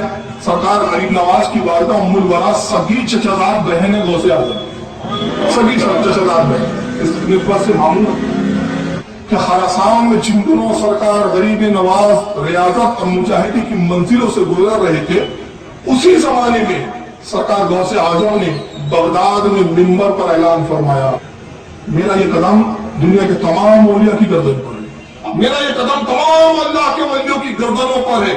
جیسے ہی یہ اعلان فرمایا، اللہ تعالیٰ نے خواجہ حضرت غوث اعظم کی آواز کو تمام اولیاء تک پہنچایا۔ خراسان میں معین الدین اجمیری کے کانوں میں آواز جاتی ہے، اور جب آواز پہنچی تو دنیا میں جتنے اولیاء تھے سب نے کہا بے شک آپ کا قدم ہمارے کاندھوں پر ہے، صدقہ یا شیخ آپ نے سچ فرمایا، آپ کا قدم ہمارے کاندھوں پر، مگر آپ غریب نواز اور معین الدین اجمیری کی فرما برداری پر قربان جائیں، آپ جھکتے ہیں حد رکوع اور حد سجدہ تک، اور اس کے بعد ایک جملہ فرماتے ہیں، اے شیخ آپ کا قدم میری گردن پر نہیں بلکہ میرے سر پر، میری آنکھوں پر، میری پلکوں پر۔ جب یہ جملہ فرمایا، خراسان کہاں ہے، بغداد کہاں ہے، بہت میلوں کا فاصلہ ہے، خواجہ غریب نواز وہاں غوث اعظم کی آواز سنتے ہیں، فرما برداری کرتے ہیں، اور وہی منظر کو غوث اعظم بغداد سے ملاحظہ کرتے ہیں، اور ارشاد فرماتے ہیں لوگوں غیاث الدین کے بیٹے معین الدین نے فرما برداری میں حد درجہ مبالغہ کیا، عنقریب بارگاہ غوثیت سے ہندوستان کی ولایت سے نوازا جائے گا۔ یہ ہندوستان کی ولایت صدقہ ہے غوث اعظم کا جو بارگاہ رسالت سے عطا ہوا ہے۔ اللہ کے نبی بھی کسی کے وسیلے کا بغیر کسی کو نہیں دیتے، وسیلہ ہے یا غوث اعظم عطا کرنے والے رسول اعظم۔ خراسان کی ان وادیوں سے آپ نکل کر اور اس کے بعد آگے سفر اور دوسرے علاقوں کی طرف نکلتے کہ علوم باطنی اور ظاہری کو مزید اضافہ کیا جائے۔ راستے میں آپ جا رہے ہیں حضرت خواجہ غریب نواز، ایک مقام پہ 2 شخصوں سے ملاقات ہوتی ہے۔ انہوں نے سلام کیا تھا کہ اے مسافر، ہم بھی مسافر ہیں، ہمارے پاس کوئی چیز سامان نہیں ہے، ہم بھوکے ہیں، بھوک سے مر رہے ہیں، آپ کے پاس روٹی ہو تو دے دیجیے۔ سرکار غریب نواز کے پاس جو کچھ اس وقت میسر تھا کھانے کی اشیاء سب کچھ ان کو دے دی۔ تو وہ دونوں نوجوان کہتے ہیں کہ اے شخص، اے مسافر، تم نے کھانا تو کھلا دیا لیکن آگے کے سفر ہمیں اور کرنا ہے، ہمارے پاس کچھ روپیے پیسے نہیں ہے، ضرورت محسوس ہوں گی، اگر تمہارے پاس کچھ رقم ہو تو وہ بھی دے دو۔ سرکار غریب نواز نے پوری رقم بھی دے دی۔ وہ دونوں رقم لیتے ہیں اور ہنستے ہیں، اس کے بعد کہتے ہیں کہ نوجوان تو پاگل معلوم ہوتا ہے، کھانا بھی پورا دے دیا، مال بھی پورا دے دیا، اب بغیر یہ جانے کہ ہم کون ہیں، اب دے دیا تو سن، ہم اس ایریے میں، اس علاقے کے ڈاکو ہیں، ہم یہاں لوگوں کو لوٹ لیتے ہیں، تو نے تو خود ہی اپنے آپ کو لٹوا دیا۔ اب آگے سفر کیسے کرو گے؟ جب تم نے دولت دے دی، کھانا دے دیا، تو یہ خیال نہیں کیا کہ آگے تمہارا کیا ہوگا؟ آپ فرماتے ہیں اس کی فکر نہ کرو، جو اللہ رب العزت اس ویرانے میں میرے ذریعے تمہیں رزق دلا سکتا ہے، کیا وہ مجھے فراموش کر دے گا؟ وہ کیسے مجھے فراموش کرے گا؟ مجھے اس کی کوئی پرواہ نہیں۔ جیسے انہوں نے سنا، کہا معین، تمہارا نام کیا ہے؟ کہا معین الدین۔ کہا معین الدین، آج سے ہم تمہارے ہاتھ پہ توبہ کرتے ہیں، افسوس کہ ہم نے اب تک خدا کی رحمت کو پہچانا ہی نہیں۔ یہ 2 ڈاکو یہ پہلے طائب ہے جو سرکار معین الدین کے ہاتھ پہ توبہ کرتے ہیں، اور پھر توبہ کرنے والوں کا تو اتنا سلسلہ ہے کہ اس کا ہاتھ مولوی کر کوئی مصنف کر ہی نہیں سکا ہے آج تک، اتنا توبہ کرنے والوں کا ہے۔ خراسان سے نکل کر آپ بغداد پہنچتے ہیں، سرکار غوث اعظم سے ملاقات ہوئی، اور علماء فرماتے ہیں، مشائخ الزام لکھتے ہیں کہ 2 ماہ سرکار غوث اعظم کی خصوصی صحبت میں آپ نے گزارا، اور ان 2 ماہ میں کیا کیا نوازشات ہوئی وہ تو آپ دینے والا جانے اور لینے والا جانے۔ بغداد سے سفر کر کے نیشاپور تشریف لاتے، خواجہ عثمان ہارونی کی بارگاہ میں حاضر ہوئے، اور حاضر ہونے کے بعد کہتے ہیں حضور اپنے غلامی میں قبول کیجئے، مجھے بیعت فرما لیجئے، اس لیے کہ قرآن عظیم کا حکم ہے، یا ایھا الذین آمنوا اتقوا اللہ وابتغوا الیہ الوسیلہ، اے ایمان والو اللہ سے ڈرو اور اس کی راہ میں وسیلہ تلاش کرو، مجھے وسیلہ چاہیے آپ کا۔ آج کل لوگ بولتے ہیں پیر مریدی کی کیا ضرورت ہے؟ یہ سوال ہے، میں کہتا ہوں یار ہم سے مت پوچھو، غوث پاک سے اور غریب نواز سے پوچھو، ان کو پیر کی کیا ضرورت ہے؟ اور جب ان علم کے ہمالوں کو ضرورت ہے تو ہم جیسے پٹیچروں کو ضرورت نہیں ہے پیر کی، ہم کو بھی ضرورت ہے بھائی، اور قرآن کے حکم میں وسیلہ تلاش کرو۔ تو اس آیت پہ میں عمل کرنے کے لیے آپ کی بارگاہ میں حاضر ہو گیا ہوں، مجھے مرید فرمائیے، بیعت فرمائیے۔ آج کے پیر صاحب ہوتے تو ارے اعلان کرو ہم آئے ہیں، مرید ہو جاؤ، وہ اس وقت کے پیر تھے، آج کے پیر نہیں تھے۔ تو آپ نے کہا ہمارے ہاں ریاضتیں ہیں، مجاہدے ہیں، اس کے بعد پھر بیعت کیا جاتا ہے، ہم ایسے نہیں کرتے مرید۔ حضور فقیر تیار ہے، آپ پکڑا، ایک ویران میں لے کر آتے جنگل میں، اور ایک روایت ہے کہ کٹھیا میں بٹھایا اپنے حجرے کی، اور میں نے دن نہ عبادت کرو، ریاضت کرو، 100 وصال کے روزے رکھو۔ 100 وصال کے روزے کیا ہے؟ کھجور کو دے دیا گیا ہے، سحری میں چاٹنا رکھ دو، افطار میں چاٹنا رکھ دو، کھانا نہیں ہے، یہ 100 وصال، اور یہ بے مدت ہوتا ہے، کئی دن تک پے در پر ایسے ہی روزے رکھے خواجہ غریب نواز نے، گشی تاری ہو گئی، بے ہوش ہو گئے، کتنے دن بھوکے رہ سکتے؟ خواجہ عثمان ہارونی سرانے تشریف لائے، ہوش میں آج دیکھا پیر و مرشد بیٹھے ہوئے، سر جو ہے پیر کی زانو مبارک پہ رکھا ہوا، آنکھیں کھلی، کھجور اپنے ہاتھ سے کھلائی، پانی اپنے ہاتھ سے پلایا، معین الدین تمہارا چلہ ختم ہوگا، آج اب ہم تمہیں بیعت کریں گے۔ ہاتھ پکڑا، اور اس کے بعد پھر لے کے چلتے بغداد آتے ہیں۔ بغداد میں اب یہ واقعہ کسی عالم نے نہیں لکھا، کسی مصنف نے نہیں لکھا، اس کے لکھنے والے خود غوث حضرت غریب نواز۔ یہ کتاب ہے دلیل العارفین، میں اس کی جھلک دکھا دیتا ہوں۔ اس کی جیسی کتاب کھولیے، پہلے صفحے پر اپنے مرید ہونے کا ہی واقعہ لکھا ہے، شروعاتی میں اسے کی ہے۔ فرماتے ہیں ابو لیث سمرقندی رحمۃ اللہ علیہ کی مسجد میں، بغداد کی جو مسجد ہے وہاں لے کر آتے ہیں، بٹھایا، اور اس کے بعد فرمایا معین الدین وضو کرو، 2 رکعت نماز پڑھو۔ کہتے ہیں کہ میں نے پیر و مرشد کے حکموں کی تعمیل کی، وضو کیا، 2 رکعت نماز پڑھی، उसके बाद फरमाया कुरान अजीम की सबसे छोटी सूरत कौन सी है जो अल्फाज के एतबार से मुख्तसर हो और मायने और मफाहिम के एतबार से वसी हो। तो हुजूर सूरह इखलास फरमाया पढ़ो। कितना पढ़ो? 1000 मरतबा। 1000 मरतबा जब मोइनुद्दीन ने सूरह इखलास पढ़ा, फरमाते मेरे मुर्शिद ख्वाजा उस्मान हारून ने अपनी 2 उंगलियों को आगे किया। मोइनुद्दीन मेरी उंगलियों के दरमियान देखो। क्या देख रहे हो? आप फरमाते पीरो मुर्शिद इन 2 उंगलियों के दरमियान अर्श आजम को मैं देख रहा हूं। फिर 1000 मरतबा सूरह इखलास पढ़ो। फिर सूरह इखलास की तिलावत करवाई गई। फिर उंगली सामने लाई जाती है, देखो क्या देख रहे हो? हुजूर अज़मत हिजाब देख रहा हूं। फिर 1000 मरतबा सूरह इखलास पढ़ो। फिर तिलावत करवाई गई। फिर उंगलियों को आगे किया गया, क्या देख रहे हो? हुजूर तहज्जुद देख रहा हूं। फिर 1000 मरतबा सूरह इखलास पढ़ो, क्या देख रहे हो? फिर उंगलियां आगे की जाती है और जब उंगलियों के दरमियान मोइनुद्दीन अजमेरी देखते हैं 4थी मरतबा, कहते हुजूर 18,000 आलम और आंखों के सामने रोशन हो चुके हैं। दुनिया माफिया की कोई ऐसी शय नहीं जो मेरी निगाह से छूट गई। मैं सबको जानता हूँ, सबको देख रहा हूँ। ये तो मोइनुद्दीन अजमेरी का इल्म का आलम है। नबी पाक सल्लल्लाहु अलैहि वसल्लम के इल्म का क्या आलम है? नबी पाक सल्लल्लाहु अलैहि वसल्लम के इल्म का तो अंदाजा ही नहीं है। सारे लफड़े सारे झगड़े आला हज़रत ने एक शेर में हल कर दिए। एक शेर में, और वो शेर क्या है? जब ना खुदा ही छुपा तुम पे करो दूंगा और कोई गैर क्या तुमसे नया हो बड़ा। जब ना खुदा ही छुपा तुम पे करो दूंगा। चनांचे पीरो मुर्शिद की खिदमत में 20 साल का अर्सा गुजारा और 20 साल कैसे खिदमत की? ये 20 साल ख्वाजा गरीब नवाज ने पीरो मुर्शिद ख्वाजा उस्मान हारूनी की ऐसी खिदमत की कि सर पर खाने का कभी हंडा होता या कभी पानी का हंडा होता और आप सफर में साथ होती। इस तरह खिदमत की पीरो मुर्शिद ने। फिर खूब नवाजा। कुछ दरमियान के मैं वाकया छोड़ रहा हूँ। 20 साल की सोहबत के बाद पीरो मुर्शिद मक्का मौजमा लेकर पहुंचते हैं। खाने काबा का तवाफ हुआ। तवाफ होने के बाद ख्वाजा उस्मान हारूनी ने हाथ पकड़ा मोइनुद्दीन का और हजर अस्वद के पास लाते हैं। और हजर अस्वद के पास लाने के बाद अर्ज करते हैं मालिक कायनात मोइनुद्दीन को मैं तेरी बारगाह में तेरे हवाले करता हूँ। खाने काबा से आवाज आती है, हमने तेरे मुरीद मोइनुद्दीन को कबूल किया, खूब अच्छी तरह कबूल। फिर हाथ पकड़ा और हाथ पकड़ के अपने साथ में मदीना मुनव्वरा लेकर पहुंचते हैं। जब मदीने की हाजिरी हुई, बारगाह रिसालत में हाजिर होते हैं। जैसे ही रोज़े रसूल पर निगाह पड़ी, फिर मुर्शिद ने कहा मोइनुद्दीन रसूलुल्लाह का रोज़ा नजर आ रहा है, सलाम करो और अच्छे अल्काब के साथ सलाम करो। ख्वाजा गरीब नवाज अर्ज करते हैं, अस्सलामु अलैकुम या सय्यदुल मुरसलीन, ऐ मुरसलीन के सरदार आप पर सलाम हो। कमरे अनवर से जवाब आता है, वालेकुम अस्सलाम या सुल्तान बहरवर, ऐ खुशकी और तरी के सुल्तान, ऐ खुशकी और तरी के शहंशाह, तुझ पर भी हमारी तरफ से सलाम।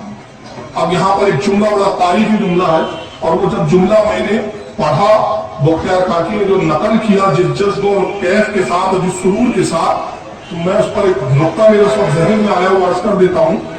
ख्वाजा उस्मान हारून ने उस वक्त एक जुमला फरमाया जब बारगाह रिसालत से जवाब आता है कि मोइनुद्दीन तुझ पर भी हमारा सलाम हो सुल्तान बहरवर।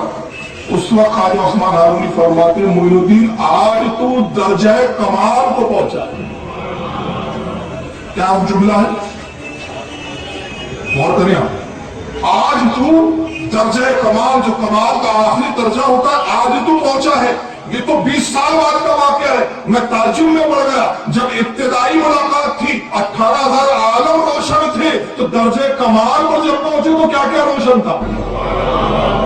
तो इब्तिदाई मंजिल थी ना वो जब 20 साल पहले जब मुरीद किया तो 18,000 आलम दिखाए जा रहे हैं और 20 साल के बाद कहा जा रहा है तो आज दर्जे कमाल पे पहुंचा, तो उस वक्त क्या मंजिल होगी?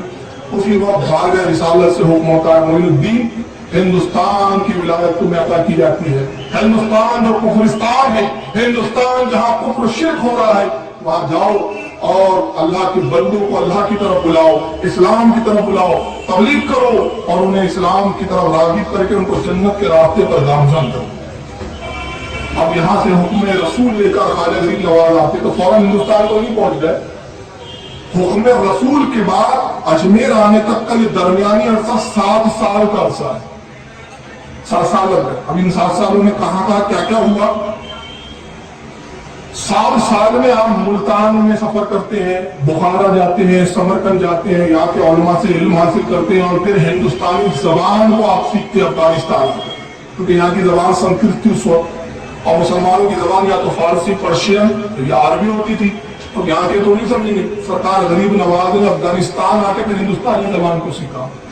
उन दिनों हिंदुस्तान में जो अजमेर में हुकूमत थी, अजमेर जाने का हुक्म हुआ, और रिवायत ये भी कहती है, बाद उलमा ने ये भी लिखा है कि अजमेर की जमीन भी ख्वाजा गरीब नवाज को दिखाई गई बारगाह रिसालत।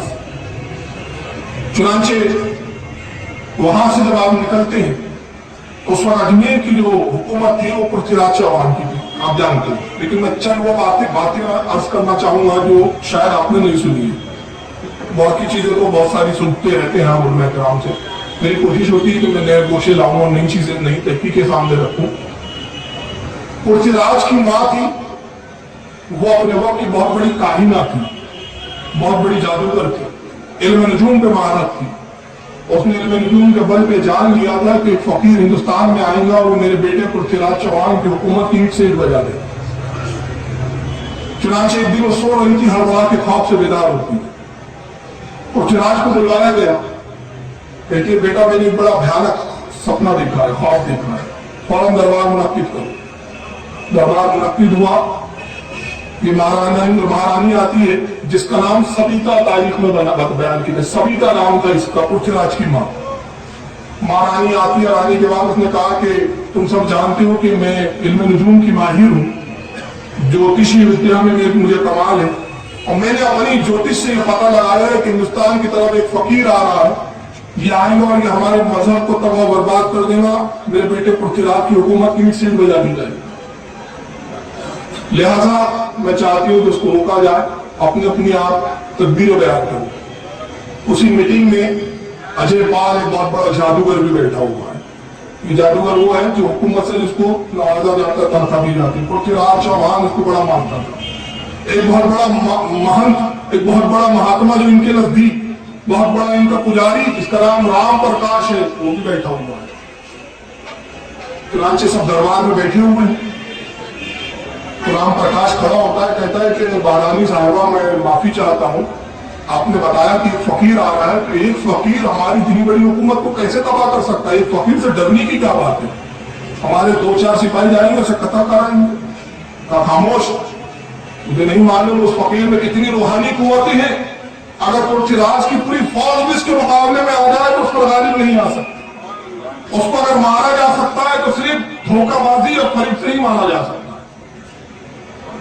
चुनांचे एक वहां पर एक और बैठा हुआ है महंत, वो खड़ा होता है जिसका नाम भूटान है।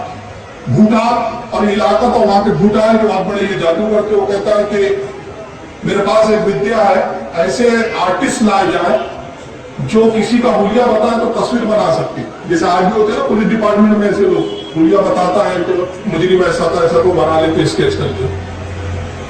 तो मैं ऐसी विद्या जानता हूं कि मैं आंख बंद करूंगा तो उस फकीर को मैं देख लूंगा, मैं हुलिया बताऊंगा, उसकी तस्वीर बना ली जाए, चारों तरफ तस्वीरों को फैला दिया जाए और ऐलान कर दिया जाए जो शख्स इस शख्स को गिरफ्तार कर ले और उसको कत्ल कर ले, उसको ऐलान दिया जाए। 4 मुसव्विर, 4 तस्वीर बनाने वाले हाजिर किए गए। भूटान बैठता है, उसने अपनी चालू की तपस्या जो भी उसका गुण था, और उस गुण के हिसाब से उसने आंखें बंद की और ख्वाजा गरीब नवाज की शक्ल सूरत उसकी निगाहों के सामने आती है। हुलिया बताता है, चारों मुसव्विर इसके बताए हुए हुलिया के मुताबिक तस्वीर बनाते हैं। जब चारों तस्वीर मिलाई गई तो आलम यह था कि चारों तस्वीर एक जैसी ही थी और गरीब नवाज की तस्वीर थी। उस तस्वीर की भी बहुत सारी फोटो की गई और वो फैला दी गई मुख्तलिफ कस्बों में, मुख्तलिफ सरहदों में कि इस फकीर को जहां पाओ फौरन कत्ल करो। पृथ्वीराज ने बहुत बड़े इनाम का ऐलान किया। राम प्रकाश ये जो बहुत बड़ा महंत है और बहुत बड़ा जादूगर है, ये तनहा सरकार गरीब नवाज की खोज में निकलता है, तलाश कर रहा है, मारे मारे फिर रहा है। अचानक एक दिन इसकी नजर पड़ती है, मुल्तान की सड़क पर मुलाकात होती है, तस्वीर निकाली, देखा और यही तो फकीर मालूम होता है। हुलिया बदला और हुलिया मुसलमानों की तरह बनाया। वैसे ये पंडित लोग वैसी भी दाढ़ियां रखते थे, कुर्ता पायजामा पहन लिया, टोपी पहन लिया, हुलिया मुसलमानों का बनाता है और ख्वाजा गरीब नवाज के इर्द गिर्द घूमता रहता है, मंडलाता रहता है। और इस दरमियान में खंजर उसने जहर में बुझा के तैयार किया। जब पूरी तैयारी हो गई तो मुसलमान बन के हजरत ख्वाजा गरीब नवाज की खिदमत में जाकर कहता है कि हुजूर आपकी बारगाह में मैं हाजिर हुआ हूँ, मुरीद होना चाहता हूँ, मुरीद फरमा लीजिए। हजरत मुस्कुरा के फरमाते हैं कि वो महल का जो प्लान है उसके मुताबिक अमल क्यों नहीं करता? इंतजार किस बात का है? महारानी ने जो तुझे हुक्म दिया, पृथ्वीराज ने जो इनाम का ऐलान किया, उस पर अमल क्यों नहीं करता ताकि इनाम पाए? बच्चे से जुमला सुना, बदन पे थरथरी कांपने लगी, बगल में खंजर छुपाया था, खंजर गिर पड़ा। कहता हुजूर आपने कैसे जन्म दिया? कहा ये छोड़, ये तो मेरे रब ने मुझे ये जन्म दिया है। कहा जिस रब ने आपको ये जन्म दिया कि उस राज को आप जान ले, तो आपके आका रसूलुल्लाह ने उनको क्या जन्म दिया होगा? इस्लाम सच्चा मजहब है। हाथ बढ़ाइए कि मैं इस्लाम में दाखिल हूं। ये राम प्रकाश पहला फर्द है जो हिंदुस्तान की सरजमीन का जो इस्लाम कबूल करता है, और सरकार मोइनुद्दीन इसका नाम ज़ियाउर रहमान तजवीज़ फरमाते हैं। उसको फिर उसको मुरीद फरमाया, अपने साथ लेकर फिर हिंदुस्तान के मुख्तलिफ इलाकों में सैर करते हुए लाहौर की सरजमीन पर तशरीफ लाते हैं। अब ये आपका खादिम खास बन चुका है, नाम ज़ियाउर रहमान है, अब राम प्रकाश नहीं है। दाता गंज बख्श लाहौरी हिंदुस्तान में बहुत पहले आ चुके थे। उसके बाद ज़ियाउर रहमान को साथ लिया, अपने लाहौर की सरजमीन पर आते हैं, और 2 महीने हजरत दाता गंज बख्श लाहौरी, जिनका नाम था अली हुजूरी, इनका नाम दाता नहीं, इनका नाम है हजरत अली हुजूरी रहमतुल्लाह ताला अलैह, इनके रोजे पर चिल्ला करते हैं।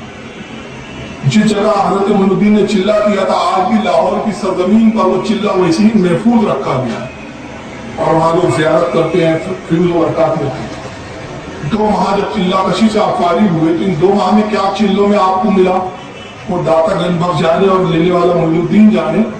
जब वहां से आप फारिग हुए तो आपने बेसाख्ता दाता गंज बख्श लाहौरी की मदार पर एक फारसी जबान में शेर कहा, वो शेर मैं पढ़ता हूँ, और वो शेर उसके बाद ही जो गरीब नवाज ने जुमले कहे, दाता गंज बख्श लाहौरी का लक़ब बन गया।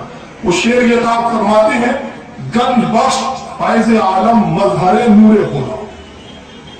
गंज बख्श, गंज किसको कहते हैं? गंज कहते हैं जहां बहुत चीजें जखीरा करके रखी जाती है, जैसे बोलते हैं ना कि अनाज का गंज, यानी जहां बहुत सारा अनाज रखा जाता हो, ये फला चीज का गंज, बड़ी चीज। तो आप कहते हैं कि सरकार दाता गंज बख्श लाहौरी अली हुजूरी का मकाम वो है कि ये फैज का खजाना है। गंज बख्श ये बख्शिश का खजाना है। गंज बख्श फैज़ आलम, जिसका फैज पूरे आलम पर फैला हुआ है। मज़हर नूरे खुदा, जो अल्लाह के नूर का मजहर है। नाकिसा पीर कामिल, कामिला बाद है नुमा, ये वो है जो नाकिसों को पीर कामिल बनाते हैं और पीर कामिलों के रहनुमा है। ये अशार लोगों ने वहां पढ़े, और इसी को डॉक्टर इकबाल ने, जिनको ये शेर से तकलीफ होती है, लोगों को क्या है ऐसे चीजों से बड़ी तकलीफ होती है, ये वली को तुमने क्या से क्या बना दिया। तो डॉक्टर इकबाल को बहुत लोग मानते हैं, तो डॉक्टर इकबाल क्या कहते हैं जरा सुन लीजिए। इसी मजमून को, इसी चीज को डॉक्टर इकबाल ने अपने दीवान में, कल मैं डॉक्टर इकबाल के वो शेर भी सुनाऊंगा इंशाल्लाह, जो गरीब नवाज की शान में इकबाल लेता है, और फतवा लगाना तो इकबाल को लगा। इकबाल कहता है, सैयदे हुजूर मखदूम अमम मरकदे ऊ पीरे संजरा राह हरम। ये डॉक्टर इकबाल के तासुरात है। तो वहां से जो फूल बरकत लेके आप निकलते लाहौर से निकलकर आप दिल्ली का सफर फरमाते हैं। अब दिल्ली में दरमियान का एक शहर आता है पटियाला, अभी भी मौजूद है, वही नाम भी नहीं बदला। पटियाला में आपने क़याम फरमाया, खासकर गरीब नवाज है। वहां पर एक पुजारी रहता था, और वो पुजारी जो है उसको मालूम हुआ, इस तक भी खबर पहुंच चुकी थी, पृथ्वीराज चौहान की जासूस पहुंचा चुके थे कि ऐसा फकीर हिंदुस्तान में आ चुका है, जहां देखो कत्ल कर दो।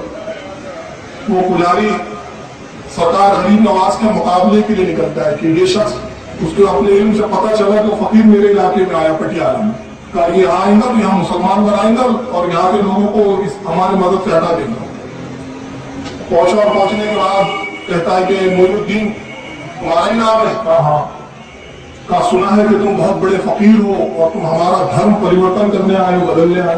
आपने फरमाया कि मैं पैगाम मोहब्बत सुनाने आया हूँ, मेरा पैगाम मोहब्बत है, जहां तक पहुंचे मेरा पैगाम तो मोहब्बत है, मैं किसी को बदलने नहीं आया हूँ।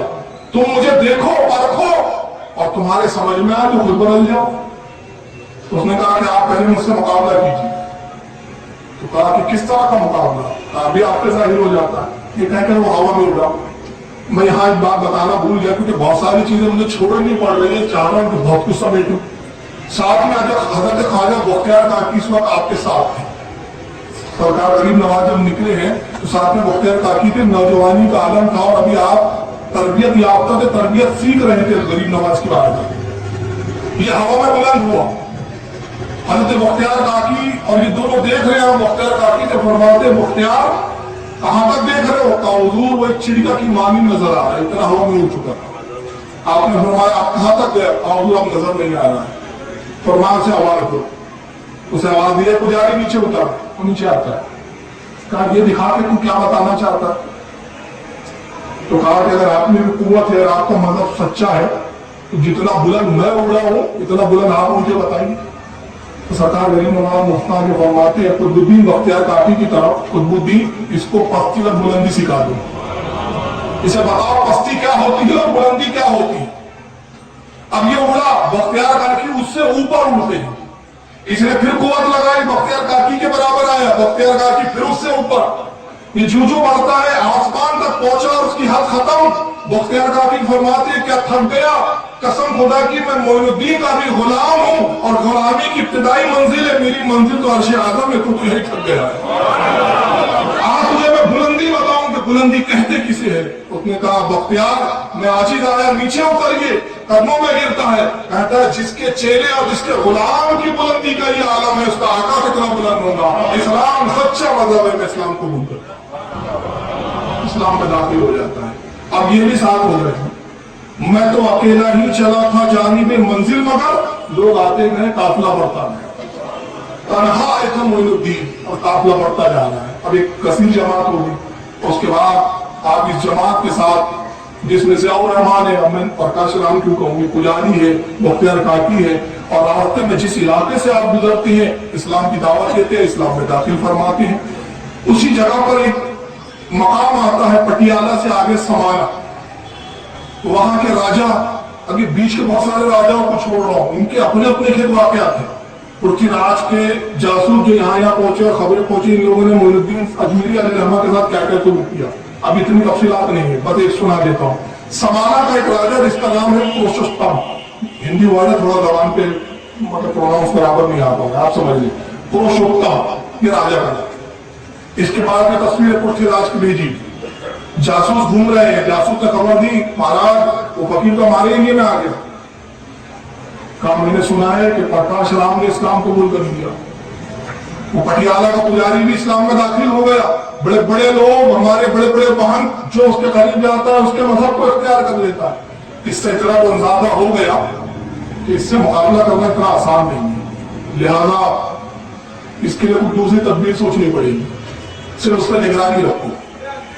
आप समाना की सरहद के किनारे शहर में दाखिल नहीं हुए, किनारे पे आपने कयाम फरमाया।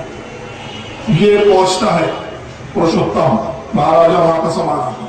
पहुंचने के बाद कहता है, हाथ को चूमा, पैर को बोसा दिया, कहता है हुजूर मैं तो महात्मा और संतों का भक्त हूं, आपकी भी भक्ति करने आया हूं। हुजूर आप मेरे इलाके में तशरीफ लाए, मेरी आदत है, मेरा दस्तूर है कि जो भी मेरे इलाके में आता है मैं उसकी खातिर तवाज़े करता हूँ। जो भी महात्मा आता है मुझे शर्म आती है कि आप मेरे इलाके में खाना अपना खाते हैं, लिहाजा आज से आप मेरे महल चलिए, कयाम कीजिए, खाना मेरा खाइए और मेरी शोभा बढ़ाइए। आपने फरमाया हम फकीर महलों में कयाम नहीं करते, हम अल्लाह के इस शामियाने के नीचे ही सुकून में हमें आता है। और वो फिर इसरार किया, नहीं माने तो उसने कहा अच्छा कम से कम इतनी इजाजत दीजिए तो मैं आपको खाना तो पेश कर सकूं। आपने फरमाया अच्छा ठीक है, इसकी इजाजत। बेहतरीन खाने तैयार करवाए उसने, और खाने तैयार कराने के बाद उसमें जहर मिला देता है कोई, और जहर मिला के वो खाने भेजे उसने अपने साथ सिपाहियों के साथ। खाने के थाल लग गए। सरकार गरीब नवाज के जितने खुदाम थे, अदब ये था जब तक सरकार गरीब नवाज हाथ डाल के खाना शुरू नहीं फरमाते कोई इब्तिदा नहीं करता। ये अदब हमारा भी अदब है अल्हम्दुलिल्लाह हमारे यहाँ, उलमा की जो दावतें होती है उसमें जब तक कोई आलिम बड़ा आलिम शुरू ना करे कोई शुरू नहीं करता, सब बैठे हुए खाने के बाद। सरकार गरीब नवाज ने कागज लिया, जेब से कागज निकाला, उस पर कुछ उंगली से तहरीर किया और सिपाही खड़े हुए। तहरीर करने के बाद उस कागज को जमीन पर रख दिया। वो लोग मंजर क्या देखते हैं, उस खाने का जहर निकलता है खाने से हवा में उड़ के उस कागज में जमा हो रहा है। पूड़ी बनाई और पूड़ी बनाने के बाद फरमाते जाओ पुरुषोत्तम कोई हमारी तरफ से देगा, और कहना तुझे शर्म नहीं आती, तो राजपूत खानदान का नाम दागदार करता है, राजपूत तो अपने मेहमानों के साथ ऐसी दगा नहीं करते, तू कैसा राजपूत। ये जुमले फरमा दिए, कहा ये कह देगा उसको। सिपाही लेके पहुंचे और पुरुषोत्तम जो था राजा, उसने कहा क्या खबर लाए, वो फकीर मर गया। कहा मरता क्या खाब, उसने तो अपनी करामत और अपने चमत्कार से खाने से जहर निकाल लिया, फिर सबने खाया कुछ ना हुआ, ये पूरी आपको तोहफे में दिया है। और ये जुमले कहे, पुरुषोत्तम की माँ खड़ी हुई थी पास में, उसने कहा तुझ पर लानत हो, तूने राजपूत खानदान की नाक कटा दी, तुझ जैसा बेटा मैंने जना ना होता तो बेहतर होता। जब उसने ये लानत मलामत की, आखिर वो अपने वक्त का राजपूत था, शर्मिंदा हुआ, उसी जहर की पोड़ी को खोला, भाग लिया और खुदकुशी करके मर गया। मगर इसका जब वाकयात की चर्चा हुई तो समाना की बड़ी आबादी गरीब नवाज की खिदमत में आती है। जो बुजुर्ग खाने से जहर बाहर निकाले दे, उसका ये आलम है। तो अगर हमने ये सुना है कि नबी ने जहर की बोटी उठाई तो बोटी ने उससे कलाम किया, तो ये नामुमकिन नहीं हो सकता कि उसके गुलाम का ये आलम है। तो आका है, इस्लाम सच्चा मजहब है, हमें इस्लाम में दाखिल करना। समाना की आबादी इस्लाम ला रही है। उसके बाद समाना से निकलकर फिर आप अजमेर की सरजमीन में दाखिल होते हैं। ऊंट का वाकया आपने बहुत बार सुना, मैं इसको तर्क कर रहा हूँ कि ऊंट आप एक मकाम पर बैठे और बैठने के बाद वो सिपाहियों ने मना किया, कहा कि यहाँ मत बैठो। फरमाया क्यों, कहा ऊँट बैठते, राजा किताब ने कहा ऊँट बैठते तो बैठे रह जाए, बहरा लोग उठे नहीं। तो ये वाकया मशहूर है, आपने सुना है। वहां से उठकर आप कहाँ तशरीफ लाते हैं, आधा सागर। आज भी वो तालाब मौजूद है, अलबत्ता बहुत गंदा हो गया है, उसका पानी बड़ा अजीब हो गया है, वहीं लोग नहाते हैं। उस वक्त बड़ा साफ सुथरा था और उसका पानी पूरे अजमेर के लोग इस्तेमाल किया करते। और आसपास अन्ना सागर के बहुत सारे मंदिर थे। इसका नाम अन्ना सागर क्यों था इस तालाब का? पृथ्वीराज का जो बाप था उसका नाम था अन्ना देव। अन्ना देव ने यह तालाब तामीर किया था। अन्ना देव के नाम की निस्बत से इसका नाम था अन्ना सागर। वो हालांकि अन्ना था, लेकिन अन्ना का वो अन्ना अन्ना अन्ना वो अन्ना हो गया। जैसे हमारे यहाँ नागपुर है, नागफनी में यहाँ जाते इसलिए नागपुर है, तो ऐसे बहुत सारे इलाके जिसके नाम बिगड़ गए। जैसे कि भागलपुरा, यह भागेदारपुरा, मतलब उसको कर दिया हमने भागदारपुरा, तो वो नाम बिगड़ जाते। वैसे वो अन्ना सागर था, वो हो गया अन्ना सागर। उसके किनारे आपने कयाम किया, बहुत सारे मंदिर में एक बड़ा मंदिर था जहां पृथ्वीराज और उसकी माँ इबादत किया करती थी।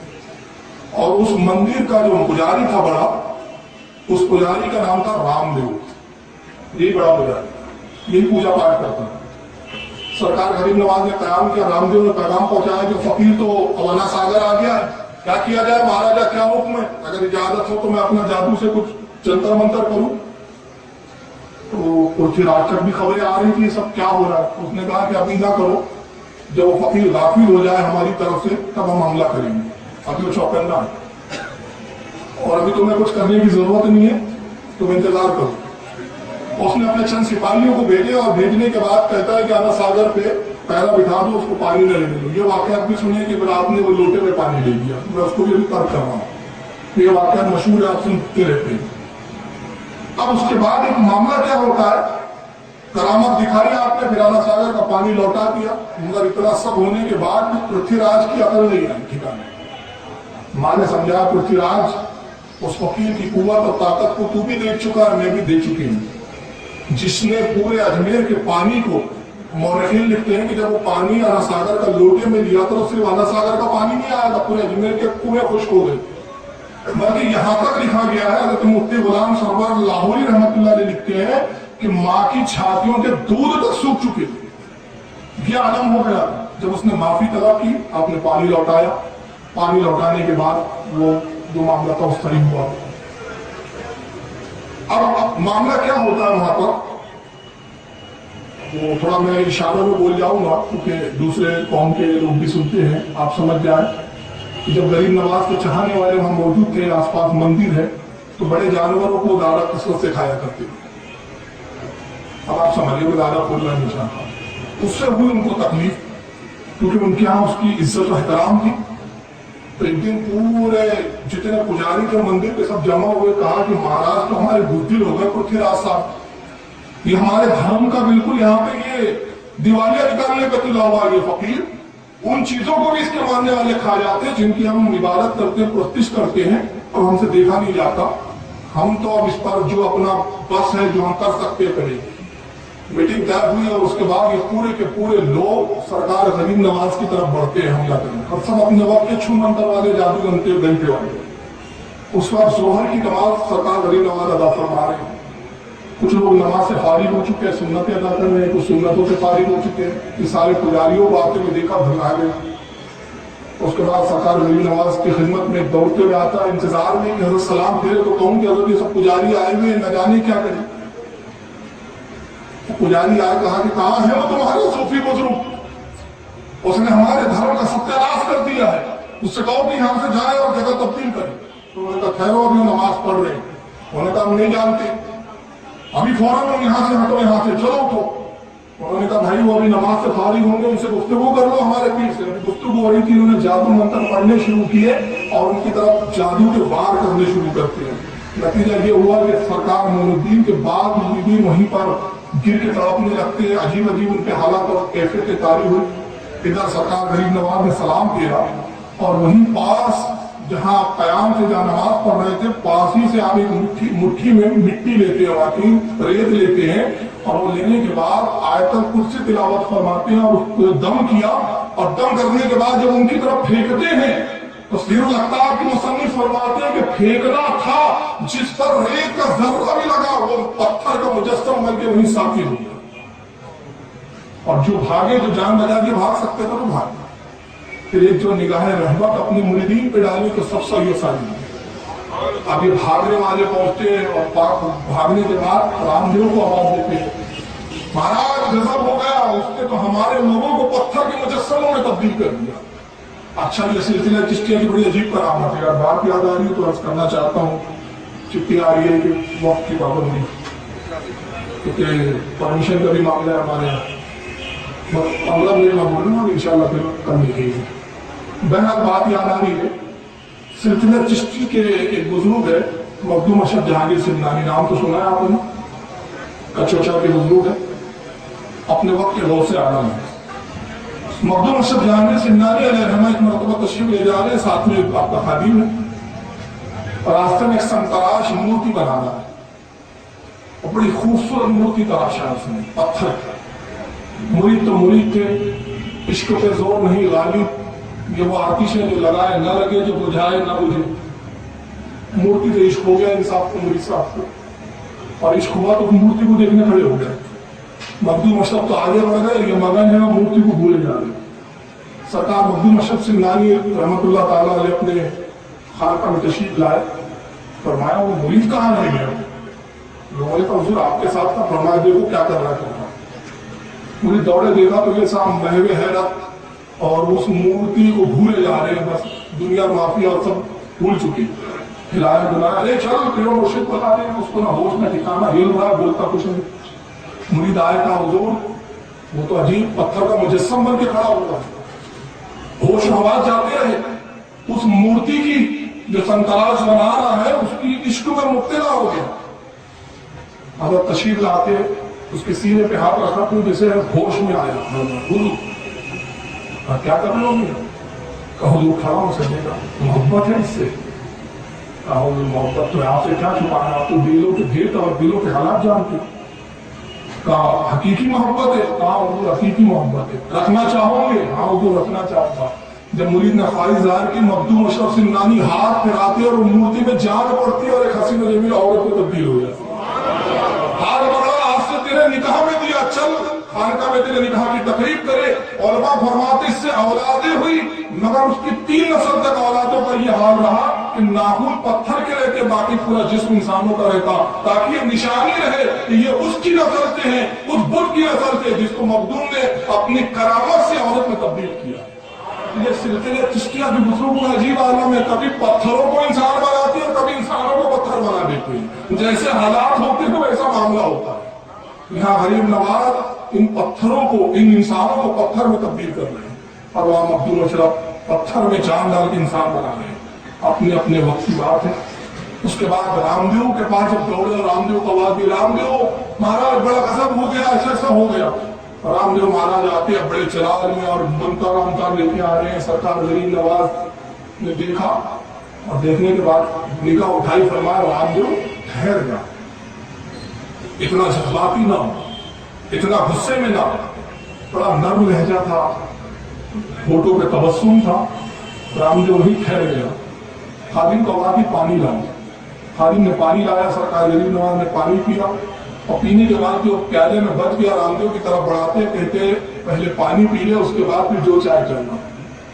उसने पानी पिया और जैसे ही पानी पिया दिल की दुनिया बदल चुकी थी। रामदेव कदमों में गिरता, हुजूर सब कुछ रोशन हो चुका है, इस्लाम में दाखिल कर लीजिए, आप ही का मदद रखते। हजरत उस रामदेव को अपनी खिदमत में, अपनी गुलामी में कबूल फरमाते हैं और उस रामदेव का नाम शादी देव रखते हैं। ये शादी देव, मैं अनसादा का वाक्य पहले बता चुका, ये शादी देव है जिसने प्याले में पानी लाया था। ये वाक्य बाद का है, लेकिन चूंकि मैं मुख्तसर बताना तो पहले गुजर चुका है। रामदेव जब दाखिल हुआ तो ये बड़े घबराया। पृथ्वीराज चौहान तक खबर पहुंची। अब जादूगर जयपाल जोगी को बुलाता है। जयपाल सब जा चुके, तो ही मेरी उम्मीदों का मरकज है, कुछ कर। जयपाल ने कहा फिक्र ना करो, उसके लिए, उस फकीर के लिए तो मेरे शागिर्द भी काफी है। चुनांचे अपने शागिर्दों की फौज के साथ सरकार गरीब नवाज की तरफ बढ़ता है और हाथों में इस अंदाज में फौज आती है। इसके जो शागिर्द है जयपाल जोगी के, सबके हाथों में असे की जगह सांप बंद लगे हुए, टाइट बिल्कुल, सांपों को पकड़े हुए। गोया तारीख उस बात को फिर दोहरा रही है। सरकार गरीब नवाज की अगर आप सीरत देखें तो एक बार ऐसा जहन में ख्याल आया कि यार ये करामतें दिखाने की क्या जरूरत थी। सरकार गरीब नवाज के वो भी वाकयात है कि निगाह उठा दिया तो लोगों के दिल पलट गए, फिर यहाँ कुछ जगह करामतें दिखाई, फिर इस्लाम में लाया। इसका सबब क्या है?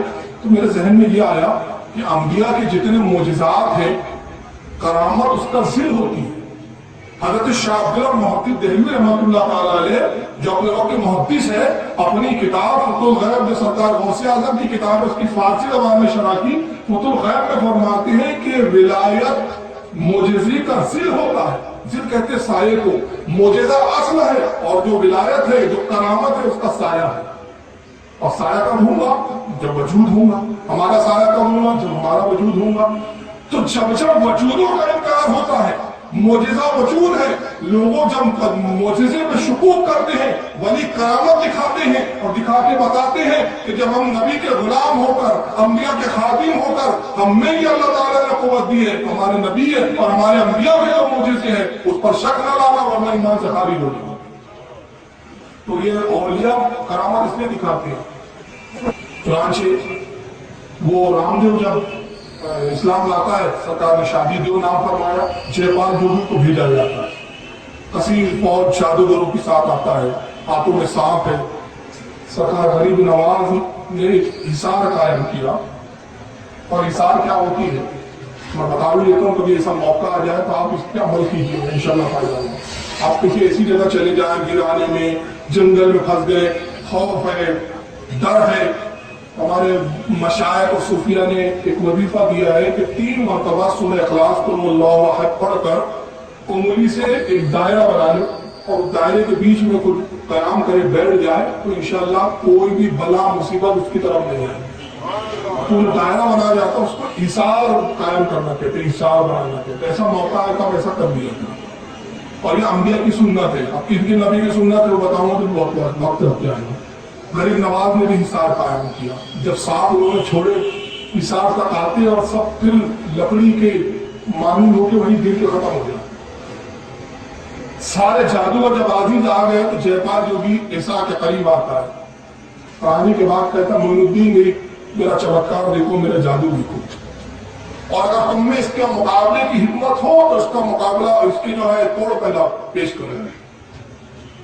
जयपाल जोगी उठा, ये भी वाकया आप सुन चुके हैं। सरकार ने अपनी खड़ाऊ निकाली, खड़ाऊ निकालने के बाद बुलंद फरमाई। वो निगाहों से उजल हो गया जयपाल जोगी। और उसके बाद लोगों ने मंजर देखा कि वो खड़ाऊ सर पे पड़ रही है और ये जमीन की तरफ आ रहा है। और जो जमीन की तरफ आता है, खड़ाऊ पड़ती है सर पे और ये कहता जाता है, हुजूर मुझे माफ कर दीजिए, मुझे माफ फरमा दीजिए, मैंने जान लिया कि ये जादू नहीं, ये करामत है। और जिसके परवरदिगार ने ऐसी करामत जिस पर अता फरमाई है, उसका मजहब भी हक है, उसका रब भी हक है। नेपाल जो भी इस्लाम कबूल करता है, सरकार गरीब नवाज ने इसका नाम अब्दुल्ला रखा। पृथ्वीराज चौहान को जब खबर लगती है कि नेपाल भी इस्लाम में दाखिल हो गया, अब बड़ा फड़फड़ाया और उसके बाद वो पैगाम भेजता है कि कल रात तक मोइनुद्दीन तुम मेरी हुकूमत के हुदूदों से निकल जाओ, वरना फिर मैं तुम पे फौज भेजूंगा और उसके नुकसान के जिम्मेदार तुम होंगे। अभी जुमला जब कासिम पहुंचता है और पहुंचने के बाद उसने ये पैगाम सुनाया गरीब नवाज को, तो आप एक जुमला फरमाते हैं, पृथ्वीराज चौहान को हमने गिरफ्तार किया और उसको मुसलमानों के हवाले कर दिया। अभी जुमला कह दिया। पृथ्वीराज दूसरे दिन तैयारी में लगा। रात जब आती है तो गजनी का बादशाह शहाबुद्दीन गौरी, जो इससे पहले भी हिंदुस्तान पे हमला कर चुका था, पृथ्वीराज से हार कर भागा और इस ताक में है कि मौका मिले तो पृथ्वीराज से मैं बदला चुका हूं। ख्वाब में बशारत होती है, गरीब नवाज ख्वाब में तशरीफ लाते हैं, शहाबुद्दीन हिंदुस्तान की हुकूमत तेरे हवाले हमने कर दी, हिंदुस्तान को जो हम दावत देते आप पृथ्वीराज पे हमला कर और उसको गिरफ्तार कर। शहाबुद्दीन इससे पहले गरीब नवाज को कभी नहीं देखा था। जाहिर सी बात है, कहा खरासान, कहा गजनी, फासला बहुत है, मगर जो ख्वाब से बेदार हुआ, अपने वजीरों को और अपने जमात के उलमा को बुलाया। कल एक बुजुर्ग की ज़ियारत हुई, बड़ा नूरानी चेहरा था, बड़ी शक्ल सूरत से बुजुर्गियत टपक रही थी। मुझे मालूम हो गया ख्वाब सच्चा है, तुम लोग क्या कहते हो? उन्होंने कहा बादशाह सलामत, आपने ख्वाब देखा तो सच्चा होगा, और जब किसी बुजुर्ग की मदद शामिल हाल हो जाए तो कामयाबी यकीनी है। चलिए हिंदुस्तान की तरफ कूच की। शहाबुद्दीन गौरी हिंदुस्तान की सरजमी में दाखिल हुआ, अजमेर में दाखिल हुआ। दाखिल होने के बाद पृथ्वीराज पे हमला किया, पृथ्वीराज गिरफ्तार होता है। अब गिरफ्तार होके शहाबुद्दीन के हाथों मारा जाता है। इस तरह सरकार गरीब नवाज के फ्यूज और दरकार से हिंदुस्तान में इस्लामी हुकूमत कायम हुई। जब जंग से फारिग हुआ तो दूर करीब से अजान की आवाज सुनी शहाबुद्दीन गौरी ने। कहता ताज्जुब की बात है, मैं तो समझ रहा था हम कुफरिस्तान में आए हैं, यहाँ तो सबसे कुफ्र होगा, हमारी अजान की आवाज कैसे आ गई? मालूम होता है मुसलमानों की कोई जमात करीबी है, आओ अपने तलाश करो, चलो वहीं पर हम अपनी नमाज अदा करेंगे। जब पहुंचा तो अजान हो चुकी थी, लोग वुजू से फारिग होके सफे बना रहे थे, नमाज के लिए इमाम खड़ा हो चुका था। शहाबुद्दीन भी पीछे गया और उसी जमात में उसी इमाम की इब्तिदा में नियत करके खड़ा हो गया। सलाम फेरा गया, नमाज खत्म हुई और जैसे ही सलाम और नमाज खत्म होने के बाद बुजुर्ग पे निगाह पड़ती है, शहाबुद्दीन कदमों में गिरता है। कसम परवरदिगार की, ये चेहरा वही है जिसने ख्वाब में बशारत दी थी, जिसने मुझे ख्वाब में बशारत दी, जिसकी दुआओं से ये हुकूमत मुझे मिली है हिंदुस्तान की, ये अपने वक्त वली कामिल है। कदमों में गिरता है, कहता हुजूर अपना तारुफ पेश कीजिए। तकामुद्दीन फरमाते हैं फकीर मोइनुद्दीन अजमेरी है, उस्मान हारूनी का खलीफा है। कहता हुजूर मुझे अपनी गुलामी में दाखिल फरमा दीजिए। शहाबुद्दीन गौरी हजरत से बैठ होकर मुरीद हो जाता है। उसके बाद वो वक्त और वाकयात है। चुनांचे बख्तियार काकी को दिल्ली की कुतबियत अता करके सरकार गरीब नवाज रवाना फरमाते हैं। बख्तियार काकी के जमाने में जो दिल्ली का बादशाह है वो है शमशुद्दीन अल्तमश। अब ये बख्तियार काकी को जब दिल्ली भेजा सरकार गरीब नवाज ने, हजरत शमशुद्दीन अल्तमश इन्हीं से मुरीद होता है। और मुरीद होने के बाद आलम यह है कि साथ में घूमते फिरते हैं, बहुत अदब करता है, बड़ी ताजीम करता है। बादशाह ने जब ये अदब किया हजरत कुतुबुद्दीन बख्तियार काकी के साथ, तो कुछ हाफिदीन पैदा हो गए कि यार ये इस फकीर को क्यों इतना मतलब इज्जत देते हैं बादशाह सलामत। चुनांचे कुछ वजीरों को खतरा हुआ कि कहीं ऐसा ना हो कि सुल्तान शमशुद्दीन अल्तमश अपने बाद बख्तियार काकी को बादशाह न बना दे, और वो नहीं चाहते थे बादशाह बने। हालांकि ऐसा कोई मामला था नहीं, उन्होंने बहुत सारे काम भरे, लेकिन सुल्तान शमशुद्दीन अल्तमश अपने पीर के बारे में कुछ भी नहीं सुनता था। एक औरत को उन्होंने तैयार किया, वो औरत हमर से है, पेट उसका बड़ा है, आती है दरबार में, कुतुबुद्दीन मौजूद है उस वक्त बख्तियार काकी, भरे दरबार में कहती है बादशाह मुझे इंसाफ चाहिए। का इंसाफ किया जाएगा?